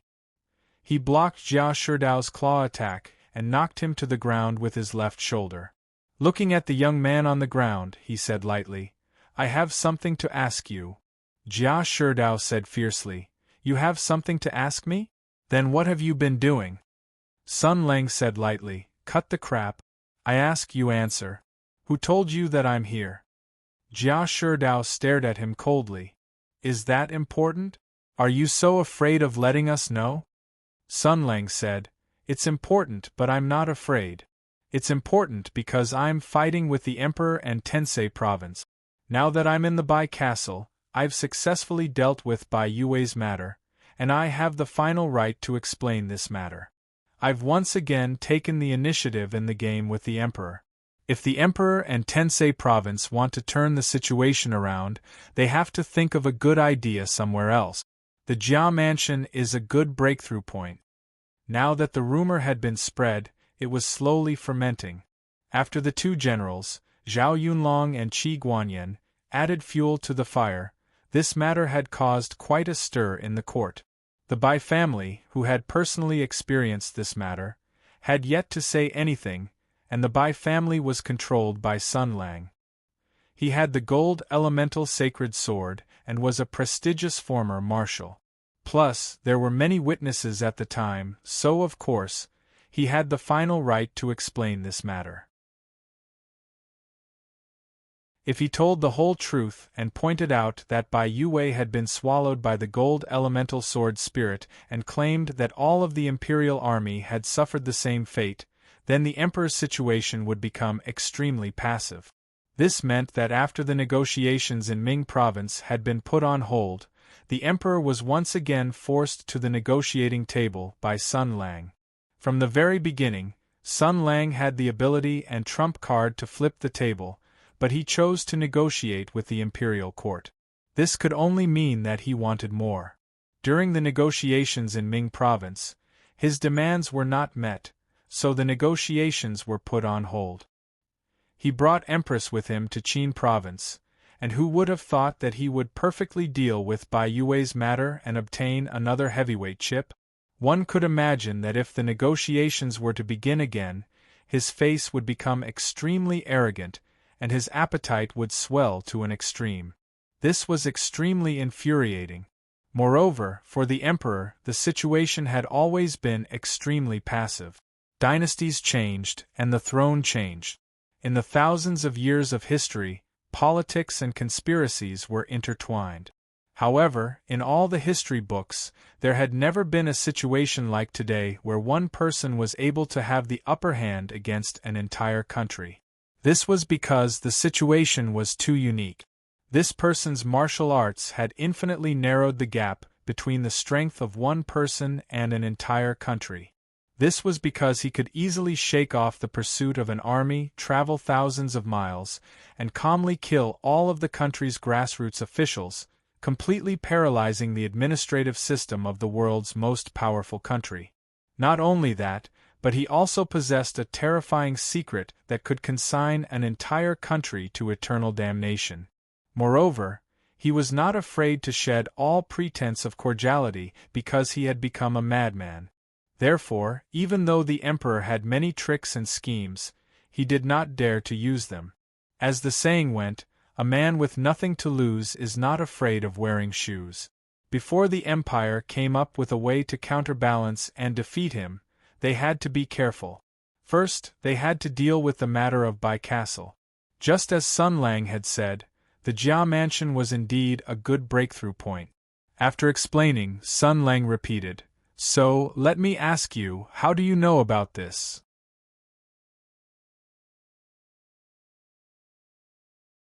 Chapter 722. Even if he tried to explain patiently, Jia Sherdao just sneered. Sun Lang's voice turned cold. "If you're here to be a mute, get out of here as soon as possible." Jia Sherdao looked at Sun Lang and gritted his teeth. "I'm here to see my brother. I want to see if he's still alive. I want to see if he's doing well. I want to ask him why we haven't heard from him in the past 2 years. I want to take him home. But now, tell me, what should I say?" Sun Lang said, "You should answer my question. Answer me, where did you get your information from?" The young High Duke roared, "Is that your only problem? The Jia mansion is a good breakthrough point. Is that your only thought about your family? Is the Rongwa mansion just a stumbling block on your way to revenge? Do you know how much they miss you?" Sun Lang said slowly, "They don't miss me." Jia Sherdao was stunned. Obviously, he had misunderstood Sun Lang. He looked at his cousin with sadness and anger in his eyes. He smiled sadly. "Yes, you said that you're already dead, so you don't plan to go back anymore, right? Is revenge the only thing you want now?" Sun Lang looked down at him and said coldly, "Is there anything else I can do now?" Jia Sherdao stared back at him without showing any weakness. "You should have gone home a long time ago. At least let the old lady know you're not dead. At least let the 2 sisters-in-law know you're not dead. At least let everyone who's struggling know you're not dead. The Rongwa mansion has such a big family business, but there's not a single man in the house. Do you know how hard they've been for the past 2 years? Do you know how they've survived the past 2 years?" Sun Lang sneered. "Go back? Then what? Hide your identity and be a filial son? Watching that old dog in the imperial capital happily become his emperor for all eternity? Then when he comes back to his senses, he'll let me and the whole Rongwa mansion fall into chaos like before. Is the earth really clean?" Jia Sherdao just looked at Sun Lang. The disappointment and sadness on his face became more obvious. "Who said that?" he said. "You're doubting us, you don't believe us, you're alienating us." This was probably the source of Jia Sherdao's anger and fear. "You want revenge. I know what you've done in the past few months, whether it's in Ming Province or Qin Province." His voice was slightly hoarse from the intense roaring from before. "Hu Shouxin, Zhao Yunlong, and even Qi Guanyin, whom you have never met before, as well as Bai Yue, Wang Wuan, Wei Zhongxian here in Qin Province. These are all fellow soldiers in the army who have entrusted their lives to you on the battlefield. You trust them. But you don't trust us. They knew everything. You summoned them under your command. You trusted them just as they trusted you. Even if it was for revenge, even if it was to seek justice from the imperial court, they joined you without hesitation, because they trusted you, and you trusted them. Jia Sherdao looked at Sun Lang and said calmly, "But you don't trust us. They are your life and death comrades, brothers who treat each other with absolute sincerity. However, I am your younger cousin. The same blood flows in our veins, and we have the same ancestor. Yet, you don't trust me. When you need manpower, you would rather gather Wei Zhongxian and the others than consider me. Sister Shui and Sister Lin are the granddaughter-in-law candidates of the Dowager Duchess. You're not engaged, but they've been deeply in love with you for a long time. When the news of your death came back, they didn't hesitate to choose to observe mourning for you. They're so infatuated that even a heart of stone can soften, but you don't trust them. And the Rongwa mansion and the Dowager Duchess, your grandmother, spoiled you to the bone. You're her favorite grandson. She gave you everything she could give you, but you hurt her twice in a row. The first time, you ran away from home, and there was no news of you for 3 years. She lost her only grandson for 3 whole years. Do you know how she got through it? When the news of you standing out in the army came, do you know how happy she was? She's not happy because you're successful, but because you're still alive in this world. You've won battle after battle, achieved success and fame, and even brought glory to your family and revitalized your family. But what she's most worried about is that you'll have an accident on the battlefield. She was right to be worried.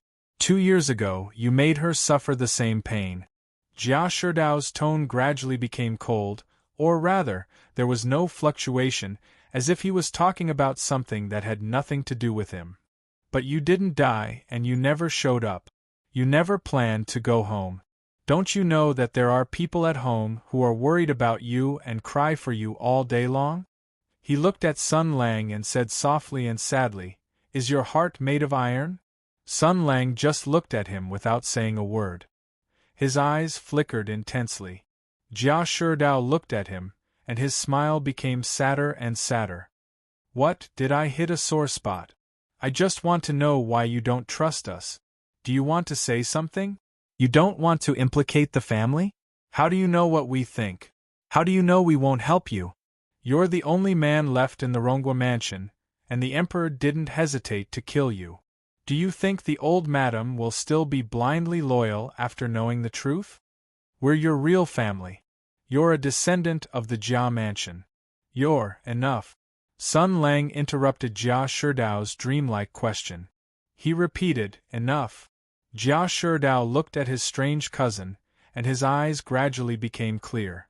But then, they returned with confusion and anger. He smiled sarcastically. "What, do you still feel guilty?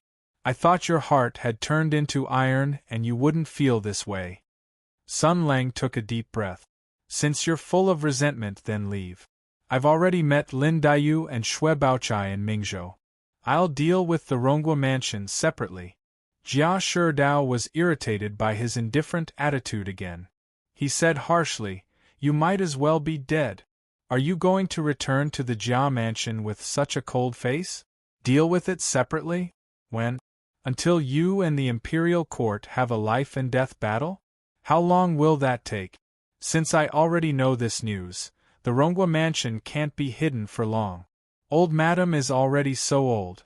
Do you want her to listen to all the rumors and be alarmed and come to the imperial capital to look for you?" Sun Lang said coldly, "Shut up." "What?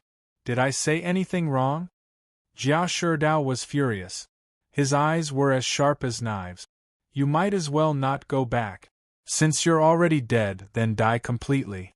The Rongwa mansion will pretend that you're not an unfilial descendant, and your parents who died early will pretend that they never had a son like you." As soon as Jia Sherdao finished speaking, a bone-chilling coldness hit him in the face. It was a murderous aura, an unprecedented murderous aura. The elder brother that he had once revered and admired incomparably, the elder brother that he had once shared a tacit understanding with, had released an unprecedented and terrifying killing intent towards him. His cousin actually wanted to kill him. Jia Sherdao was stunned at first, and then he laughed wildly. Tears and laughter coexisted. He was shocked and sad. He looked at Sun Lang. You're really not who you used to be. You want to kill me? Then kill me. Do it. His throat tightened. Sun Lang grabbed him by the neck and lifted him up. Sun Lang only needed to pinch Jia Shidao's throat gently, and Jia Shidao's throat would break immediately. However, this extremely sad young man was not afraid at all. He looked at Sun Lang fearlessly, his eyes angry and sad. No matter what happened, he was ready to meet his fate. But the person in front of him didn't do it. Jia Shidao found that his cousin's expression was very strange. Anger and suppressed sadness. Sun Lang looked at Jia Shidao and said, "My father and mother are not dead." This surprised Jia Shidao. He was surprised and then felt that it was ridiculous. What did you say? Ronghua Mansion's uncle, his cousin's father, had died for the country in the Tianyuan War. His cousin's mother, Mrs. Wang, had been weak and sick since she was young because of grief, so she died with her husband. This was something that everyone knew. It was common sense. However, the words that came out of his cousin's mouth went against common sense and was extremely unreasonable. Suddenly, Jia Shidao felt a bone-chilling coldness.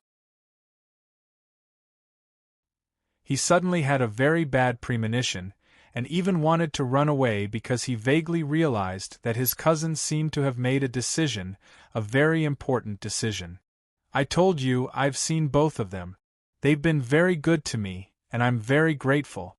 I don't want them to be hurt even a little bit, so I kept it a secret and never told them. Sun Lang put Jia Shidao down, and his emotions seemed to have calmed down.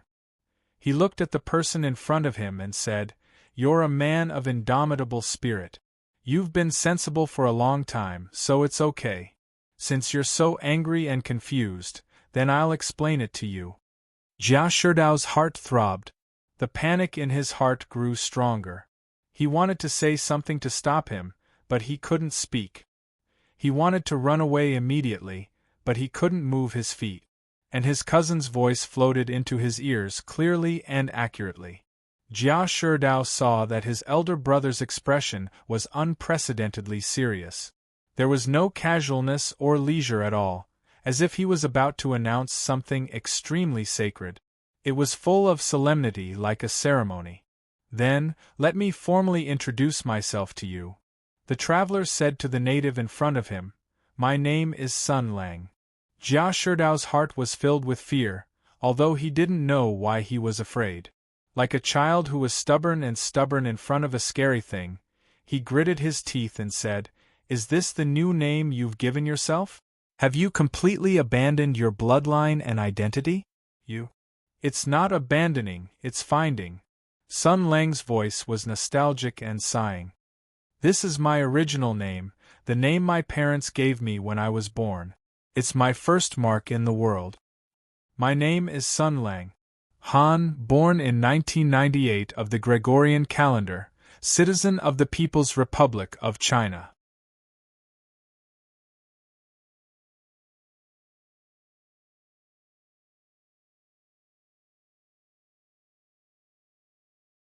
Chapter 723. He couldn't understand. He couldn't understand at all. They were words that he could understand, but when they were put together, he didn't know what they meant. He didn't know if he really didn't understand, or if he was forcing himself not to understand. Because he was afraid. Extremely afraid. He had never heard of the Han people. He had no idea where the Gregorian era came from. As for the People's Republic of China, he had never heard of such a country. Whether it was the name of the clan, the calendar, or the country, he had never heard of them. In the memories in his mind, in all the history books he had read, in all the ancient books and records, in the engravings and traces of history, these things had never appeared. What was that? What was going on? How could he say something like that? For a moment, Jia Shidao felt that this was his cousin's crazy ravings. But he knew that it wasn't because his brother's expression wasn't fake. There was a faint nostalgia, a faint sadness, and that was the loneliness that had been worn away by time. This. What was going on? His usual quick thinking seemed to be frozen, and he couldn't even speak a complete sentence. And Sun Lang's narration continued. His expression was soft and full of reminiscence. My hometown is very, very far away, so far that I don't know how to define it. In the universe I know, there is a vast spiral galaxy called the Milky Way. At the edge of the Milky Way, there is a small, inconspicuous planetary system. Our civilization named it the Solar System. The third planet around the Sun is called Earth. It is neither close nor far from the Sun, so it is surrounded by warm water and atmosphere. Life thrives in it. Then, human beings transcended the definition of animals and became the rulers of this biosphere, so there was civilization. Jia Shidao's teeth were chattering. The more detailed and realistic Sun Lang spoke, the more scared he was. Earth is very big and life sprouts everywhere. Different locations and dimensions lead to different cultures and civilizations. This is very similar to this world. And my country used to be very similar to the Huda Empire. From the slash and burn era of the ancient Yan Huang, there were the 3 sovereigns and 5 emperors, the 3 dynasties of Xia, Shang, and Zhou, and even the spring and autumn period, the warring states period. The Qin dynasty swept the 6 countries and unified them, establishing a true imperial system. After that, the dynasties changed, and the civilization was once glorious and dazzling, illuminating the world, but it also fell into darkness, sinking the divine prefecture. For 5,000 years, it was just a dark and cruel history book. Sun Lang smiled. Fortunately, I was born in a brand new era. The monarchy has disappeared, the famine has left, and the common people have the most basic dignity. According to the standards of the ancient times, it is simply the era of saints.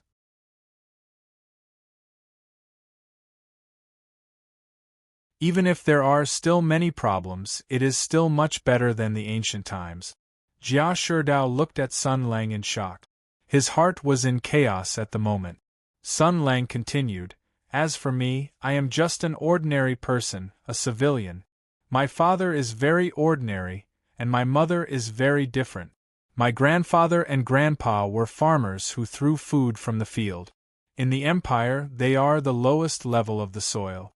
They work for the landlords, are exploited by the officials, and obey the unreasonable rule of the government. They have to kneel down at the slightest thing, and can't keep their dignity and life. My ancestors lived like this, and my grandfather and grandpa should have lived like this too. But at that time, a man appeared and did something that no one had done for thousands of years. He did something that even saints couldn't do. He gave the common people, who had been kneeling for thousands of years, the dignity to stand up. Sun Lang smiled. His smile was very calm and warm. His words were a bit long-winded, but this was what he wanted to say. There were many things he wanted to say. He said, So, although I am an ordinary person, with an ordinary family background, and an ordinary life, I can still live a carefree life in that very good country. There is no hunger or war. As long as I work, I can feed myself. As long as I work harder, I can live a better life. Although the gap between the rich and the poor is still very big, the poor have their own ways of living. There are phones, computers, games, movies, and more in the future because the world is still getting better and technology is constantly improving. I think that kind of life is already very good. My parents are still young and the era is very good. The future is worth looking forward to. Maybe in just 20 years, the world will be completely different. Because in the past 20 years, the world has changed dramatically. I look forward to the future and live a comfortable life. Although my country has many problems, it won't let artillery fall on my territory. It won't let me starve, and it won't let me have no place to live. Well, at least I can rent a place to live. He spread his hands and smiled helplessly. Even if I don't know martial arts, it doesn't matter because in my world, there is basically no martial arts. The most powerful warrior can't even beat a captain. So, do you understand? In that world, in my country, there will be no wars, and there will be no extraterrestrial devils. Although I was born in an ordinary family and did not know any martial arts, I can still live a comfortable and fulfilling life. I have my own life, a future that I can look forward to, and a family that I love. He looked at Jia Sherdao and was still smiling. Then, I came here. Jia Sherdao took 2 steps back and looked at the person in front of him. He didn't know what to say. He didn't know if he was dreaming, and he didn't know if his cousin had gone crazy.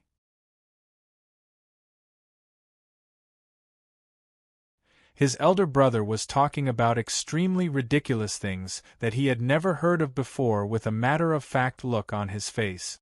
Sun Lang smiled and smiled. He smiled and asked, "Do you know how I came here?" Jia Sherdao shook his head subconsciously, and a panicked expression appeared on his face. "You don't say. Don't be like this, you." But Sun Lang wouldn't stop. "It was very, very ordinary. I wasn't struck by lightning, I didn't enter the time tunnel by mistake, I didn't make a wish or anything. I was just walking on the street, very ordinary. I wanted to buy something very ordinary. After buying something very ordinary, I wanted to eat with Mom and Dad, and then—" He spread his hands as if this was just a regrettable mistake. "And then, it was here." He was still smiling. Sun Lang was still smiling. He seemed to be telling a story that had nothing to do with him. He patted Jia Sherdao's shoulder and said gently, "You can understand, right? You were living well, but suddenly you came to another world and couldn't go back. You suddenly disappeared from your world, and your parents are still waiting for you to come home for dinner. You can understand this feeling, right? You can understand, right?" Jia Sherdao felt as if his body had rusted. How he wished that this was a ridiculous dream. How he wished that he could wake up immediately. Because he knew that if his brother— if what the person in front of him said was all true, then he would tell the most important part of the story. That was, why this person who claimed to be from another world became his cousin. "And then, after I woke up, I saw a dead person. I live in a peaceful world that you can't imagine. Other than photos and videos, I haven't even seen a dead person with my own eyes. And then I saw it. But that's not the scariest thing. The scariest thing is—" Sun Lang's voice became very erratic, and there was even a trace of trembling, as if the scene at that time was still in front of his eyes. He slowly said, "That dead person looked exactly like me." The emotions that Jia Sherdao had been suppressing burst out. He was on the verge of breaking down.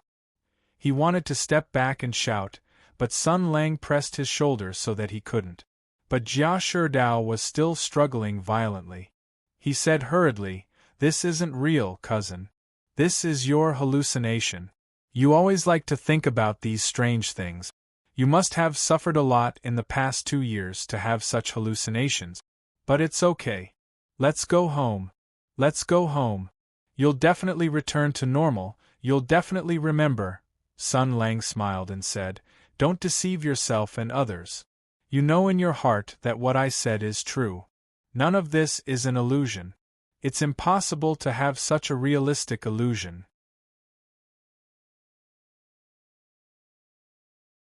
If I can deduce in detail in my mind the incomparably complicated development history of thousands of years of technology and culture of another human civilization that is completely different from this world, then the throne won't be in the hands of that old dog."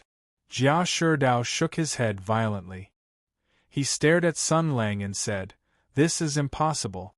This must be a hallucination. You are my cousin. You are. This is definitely you. It can't be fake. You are the person in my memory. How can it be fake?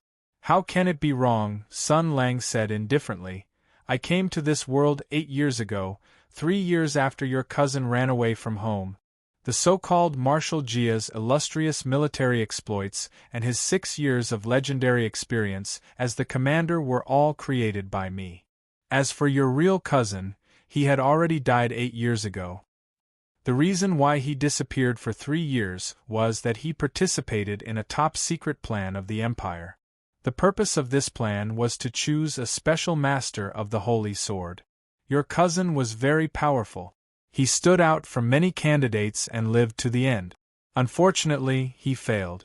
The moment he held the Holy Sword, all his vitality was destroyed by the sword chi of the Holy Sword. His death was a small matter, but it meant the failure of this top-secret plan. The leader of the plan was very unwilling, so he set up the formation of crushed star in an attempt to reverse life and death and save your cousin. But the formation failed. Not only did it fail, but it also brought me to this world. So when I woke up, I saw a dead person who looked exactly like me.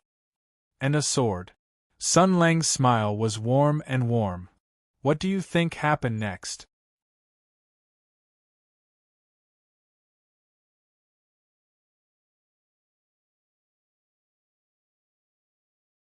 Chapter 724. Jia Sherdao was in a dilemma. Before he came, he had imagined many situations and thought that he had considered everything. He had considered all of his cousin's reactions and performance in advance and made a corresponding plan one by one. This technique was taught to him by his cousin. It was called thinking in another's shoes. He thought it was foolproof, but in the end, man proposes, God disposes. He never thought that he would get such a cruel truth. The cousin in front of him, whom he had admired for 6 years and missed for 2 years, was not his cousin at all. He even had a bizarre experience that he could not imagine. He said that he was someone from another world, a country that he had never heard of, a calendar that he had never heard of, a world that he had never heard of. It was not the other side of the endless sea, but a further distance that he could never imagine. Those words were the most crazy words, like a heavenly book that he could not understand at all. But Jia Sherdao had to believe it. The other party's story was linked and perfect. Even the smartest person could not make up such a bizarre and true lie, because no one could make up the thickness of an entire civilization out of thin air. And Sun Lang's story was still going on. Since they wanted to listen, the audience couldn't leave before he finished speaking. His tone was terrifyingly calm, making Jia Sherdao feel waves of fear and palpitations. That was the beginning of his pain, the anchor point of his destiny, and a memory that he could never forget. The plan to reverse life and death failed. I think that the array they set up probably had the most basic intelligence. After realizing that they could not resurrect your brother, they thought of other ways to solve the problem. Since they could not resurrect this person, they found someone who looked exactly like him. This power tore through time and space by accident, brought me to this world, and completely changed my fate. He said lightly. The plan failed, and the selected sword master still died, but the array summoned another person who looked exactly like the dead sword master. If you were the person in charge of the plan, what would you do after seeing this scene? You would probably make a Hail Mary effort, right? They thought so too. So, with the attitude that there was no harm in trying, they forced me to pick up the sword stuck in the ground. They told me to pick it up. But a second ago, I was still living in my own world without any worries. I was walking on the street, wanting to buy something normally and then go home normally. I wanted to eat with my parents normally, just like usual. Then, in the blink of an eye, I came to an unfamiliar place. The people around me were wearing ancient clothes. There was a dead person in front of me, and there was a sword.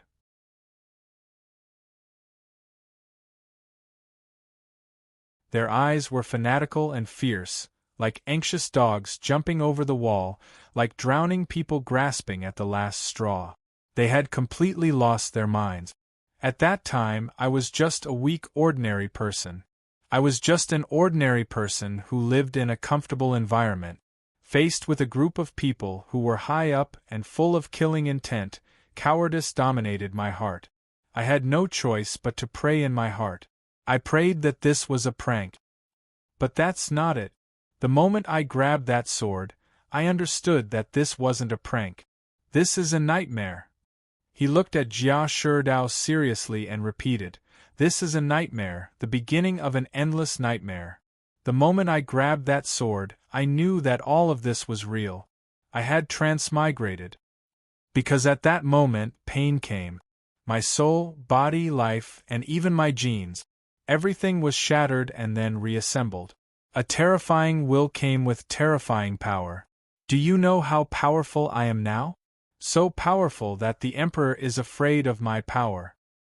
He doesn't dare to use many schemes because if he pushes me too far, I can run around under the siege of the entire country and constantly disintegrate the ruling order of the Empire, whether it's the administrative order or the military order.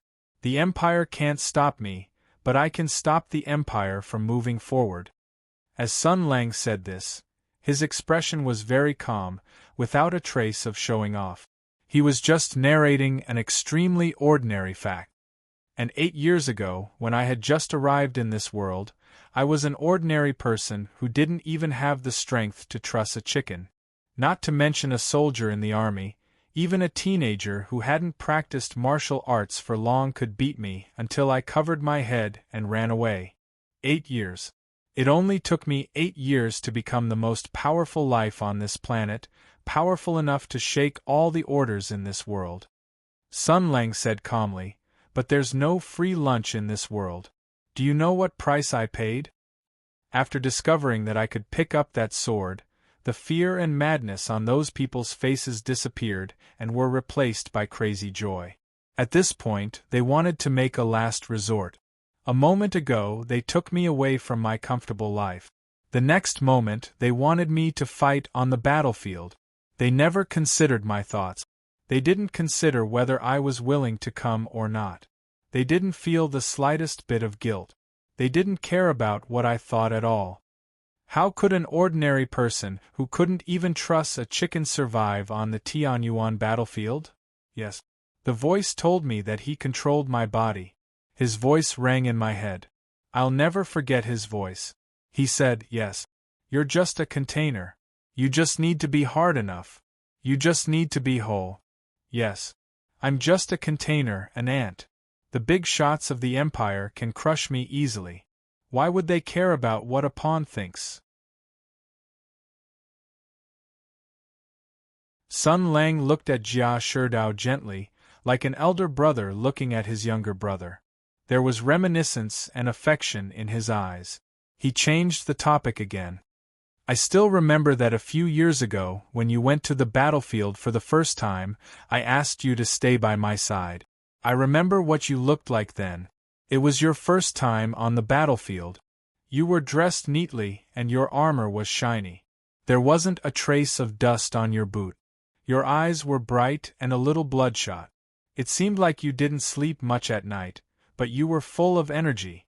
You longed for battle formations, achievements, and achievements.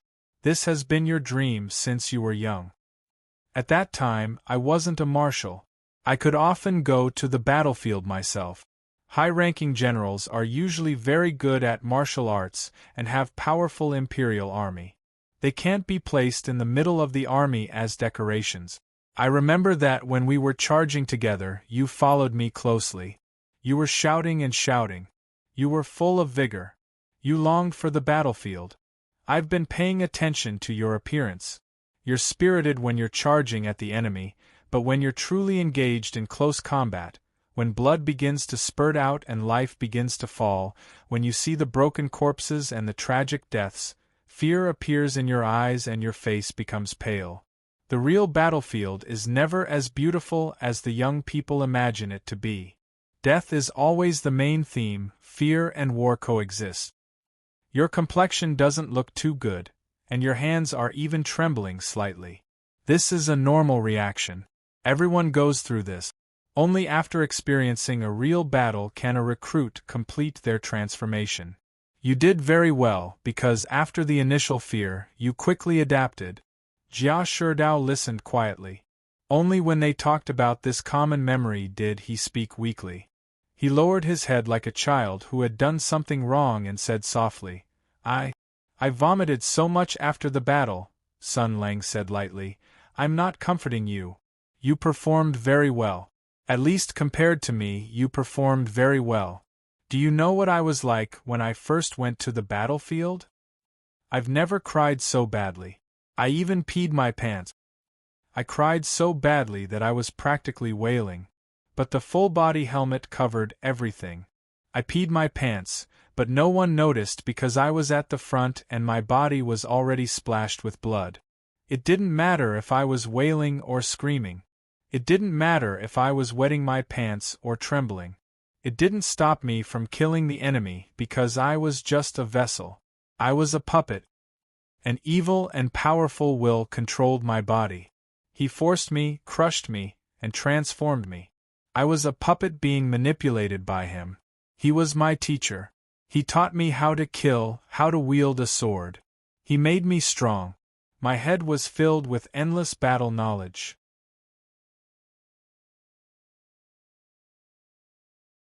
He forced me to witness the battlefield with my own eyes, to get used to death, to get used to killing, and to master everything he stuffed into me. After all, I was just a vessel. The stronger, the better. I'm just a vessel. No one will consider the feelings of a vessel. They can do whatever they want with me. After all, letting me replace you is just a temporary measure, a buffer. Everyone thinks that I won't be able to hold on for too long. It's only a matter of time before I collapse because I'm just an ordinary person, a weak and mediocre person from another world. Even if my body can hold on, my mind can't. They just wanted to squeeze out all my potential. I'll hold on for as long as I can. I did as they wished. Sun Lang said calmly. I held on for a very long time. It's not that I didn't think of dying. When I came back from the battlefield for the first time, I thought about it. Suicide was the only way to escape, but I couldn't die. I was a puppet, a tool. I couldn't even control my own life. I couldn't even die. How could there be such a thing in this world? How could there be such a thing? Why could they change a person's fate as they wished? Why could they push him away from a peaceful life and loved ones? Why did they force him to kill? Why did they force him to be stained with blood?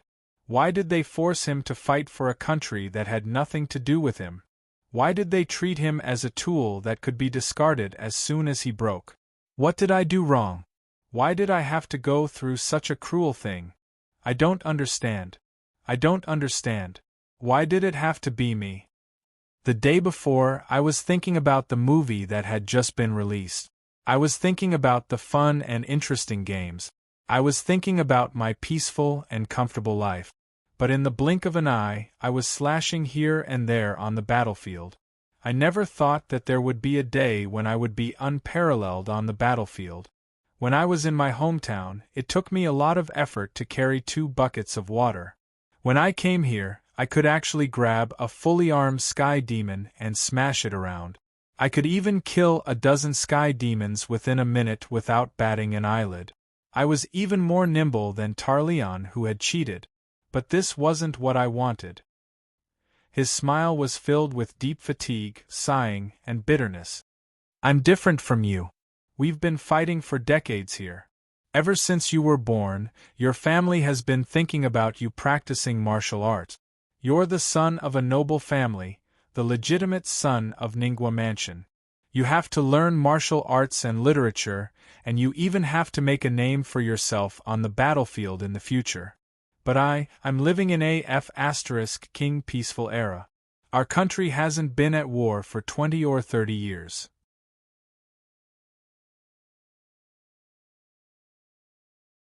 The last foreign army that dared to fight on our territory was completely chased away more than 70 years ago. Our country doesn't need any civilians on the battlefield anymore. Why do I have to come here and help you fight? How could such a thing happen? Sun Lang sighed. I've asked this question countless times in my heart, but I've never asked it out loud. Who would answer this question of mine? I'm afraid it would be a disdainful sneer. That's right. Why would the strong explain to the weak? Does the butcher have to explain the reason to the cattle and sheep before slaughtering them? There's no need. That's why I didn't ask. Because I know that you're all beasts. You're all beasts. You all deserve to die. I can't die. No matter how painful it is, I can't die. I can't even control my own body. I can't end my own life. The will in the sword controls my limbs and interferes with my fate. Sun Lang's tone was calm and suppressed. He didn't roar because there was no need. Hatred was engraved in his bones, so there was no need to make it loud. It had already flowed through his body and was everywhere. Since I can't die, then I'll live on. First battle. Second battle. Third battle. Fourth battle. Fifth battle. 100 beheaded. 100 broken limbs. 100 cut at the waist. 100 dismembered corpses. 100 headshots. 1,000 beheaded. 1,000 broken limbs. 1,000 cut at the waist. 1,000 dismembered corpses. 1,000 headshot. No more peeing. No more vomiting. No more crying. No more trembling. No more thinking. It's getting easier. I'm getting used to it. Sometimes I think that I might really be a King genius. I was delayed by my original world. I didn't know that I could learn things so quickly. I didn't know that my adaptability and endurance could be so strong. I realized that you natives from another world aren't that great after all. I thought to myself, just you wait. You destroyed my life. You took away my world. You made me unable to see my family again. You used and manipulated me like a puppet. You manipulated my life. You made me wish I was dead. You made me unable to die. Then, just you wait. Sun Lang said slowly, but I overestimated myself. Even after going through all those things, I didn't turn into a lunatic or a cold-blooded animal. I'm still King human. I'm still human. In our world, there's something called Stockholm Syndrome. It's a psychological state where the victim of a crime develops feelings for the perpetrator and even helps the perpetrator. This is the weakness of human nature, the sorrow of human nature. This human psychological phenomenon proves a terrifying thing, and that is, humans can actually be tamed. My situation is not quite the same, but there are similarities. After going through so many things, I actually didn't go crazy. I'm still human. So I have many thoughts. I have some strange thoughts.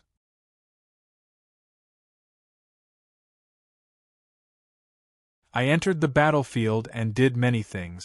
I made many contributions. I also got to know many people. They didn't know my true identity and thought I was some young hero. On the battlefield, people always admire brave and strong people. So they got to know me. Many people began to acknowledge me, admire me, and respect me. Motherf Kerr, I'm actually being hugged by a bunch of animals, idiots, sons of bitches, and bastards who deserve to be hacked to death. They flatter me and praise me, but they don't know that I hate them to death. But the will that controlled me said that I had to get to know them. I had to spread my name. It was very interesting. Those important people who knew about it all thought that I, a weakling from another world, wouldn't be able to hold on for long. But other than my own belief that I could hold on, the guy hiding in the sword also thought that I could hold on. He kept teaching me, telling me to try my best to adapt to all of this. I slowly felt that this sword spirit was not free to do as he wished. For a period of time, I even treated him as a good teacher and friend. But I was very wrong. He had ulterior motives. But this is a story for another time. I was forced by him to call those idiots who came to befriend me brothers. As time passed, more and more people gathered around me. After fighting side by side again and again, I had to admit that some of them were actually not that stupid. My reputation grew, and my contributions grew. Just as the will in the sword predicted and planned, I established my initial reputation. I even felt that my friends were not bad. After going through so many things, I actually still felt like a human. I'm actually still human. Humans will become weak. They will compromise. They will change themselves. They will change their way of thinking. Because I've experienced so many things. On the battlefield, life and death. You save me today, and I'll save you tomorrow. They didn't know the truth. They didn't treat me as an outsider. They treated me as a comrade. They even dared to entrust their lives to me. Sun Lang sighed. Later, under the influence of these bastards, I was no longer so sinister. I even knew how to smile. I convinced myself to get used to it first. I pretended to be myself so that they would let down their guard. I acted a little more normal, a little more like a saint. Putting on an act? I've read so many heroic stories back in my hometown. I imitated them, and I actually acted quite well. In addition, those important figures who came up with the plan realized that I was actually able to endure it. My rapport with the sacred sword was also getting better and better. I was already a perfect sword saint with a bright future and endless potential. They couldn't find a more suitable candidate, so after much consideration, they decided to continue as before and think of a way to ease their relationship with me. At that time, I was sneering in my heart. I felt that they were too foolish, too arrogant, and too stupid. They were born in this ignorant and backward era, so they viewed the human heart too simply. They thought that time could wear away everything, and that they could use high positions and wealth to make me forget the past. They arbitrarily believed that I was the same as them. But they were wrong. I'm someone from another world. The value of dignity, the value of happiness, the value of fate, and the value of life, they'll never understand it, and I'll never forget it. I thought that was the case, but I was completely wrong. I was wrong twice. 2 times. Sun Lang let out a long sigh. The first time, I misjudged myself. Swords and power wouldn't reduce my determination for revenge, but sincerity and true love would. I met many friends, and I also sent many of them away. They were brave people who fought for the country and the people. Some generously died, and some continued to fight. Also, I seemed to be a little too into the role. I played the role of a compassionate saint all day long, playing the role of the approachable General Jia. As I played, even I believed myself.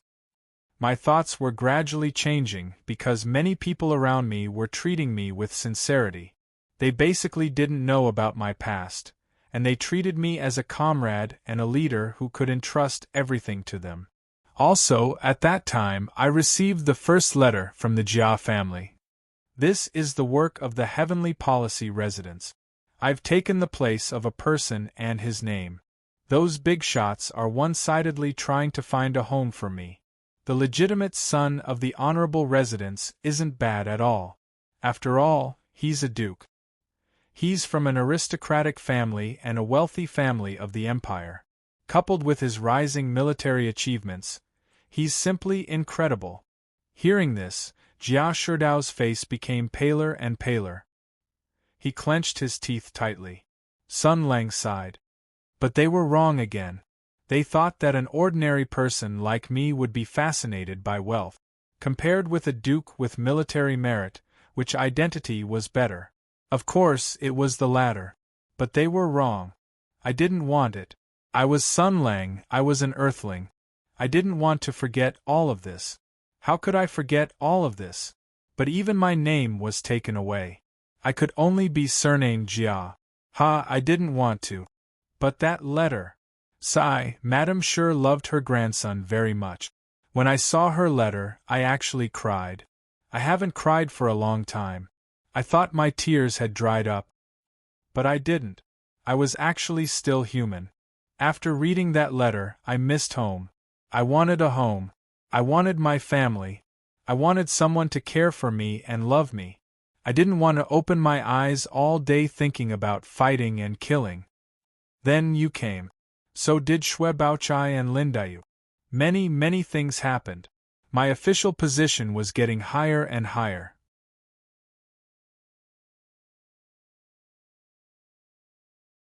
My reputation was getting better and better. Many people admired me, praised me, and respected me. I was corrupted by your sugar-coated bullet. My way of thinking is actually slowly changing. As expected, a comfortable life will corrupt a person. In the past few years, I've slowly recovered and even gained the initiative. I'm already used to the battlefield. I can even derive pleasure from war. I feel that war is a very interesting game. I think, how about, forget it. This is actually quite good. I originally wanted to give you a hard stab and destroy your empire. I wanted your empire to be wiped out by the Sky Demon. Later, I changed my mind. I think at most, I'll take care of those bastards. You're innocent. I even think that it's not bad to have a family. Surname Jia. I'll be surname Jia for now. I'll change it back later. I even started dreaming that after the war, I would get married and become a high-ranking official. I would marry many, many wives. I would discuss the emperor in the Golden Palace every day and become a powerful minister. Then, I woke up from my dream. On the Great Barren Mountain, I was viciously stabbed. I woke up from my dream again. Everything I had was taken away from me. Everything I had done for the past 6 years was overruled. The sword spirit of the holy sword that I saw as my partner had been plotting to devour my soul and take over my body. And Bai Yue, who I saw as my master and father, also viciously stabbed me in the back. At that time I was stunned. It was just like when I was first brought into this world 8 years ago. I didn't know what had happened. I was thinking about what was going on. How could this happen? How could this happen? I feel like I'm the idiot. I'm thinking, what the F***ck is wrong with me? So many things have happened, but I'm still dreaming. I'm still childish. I haven't turned into a monster.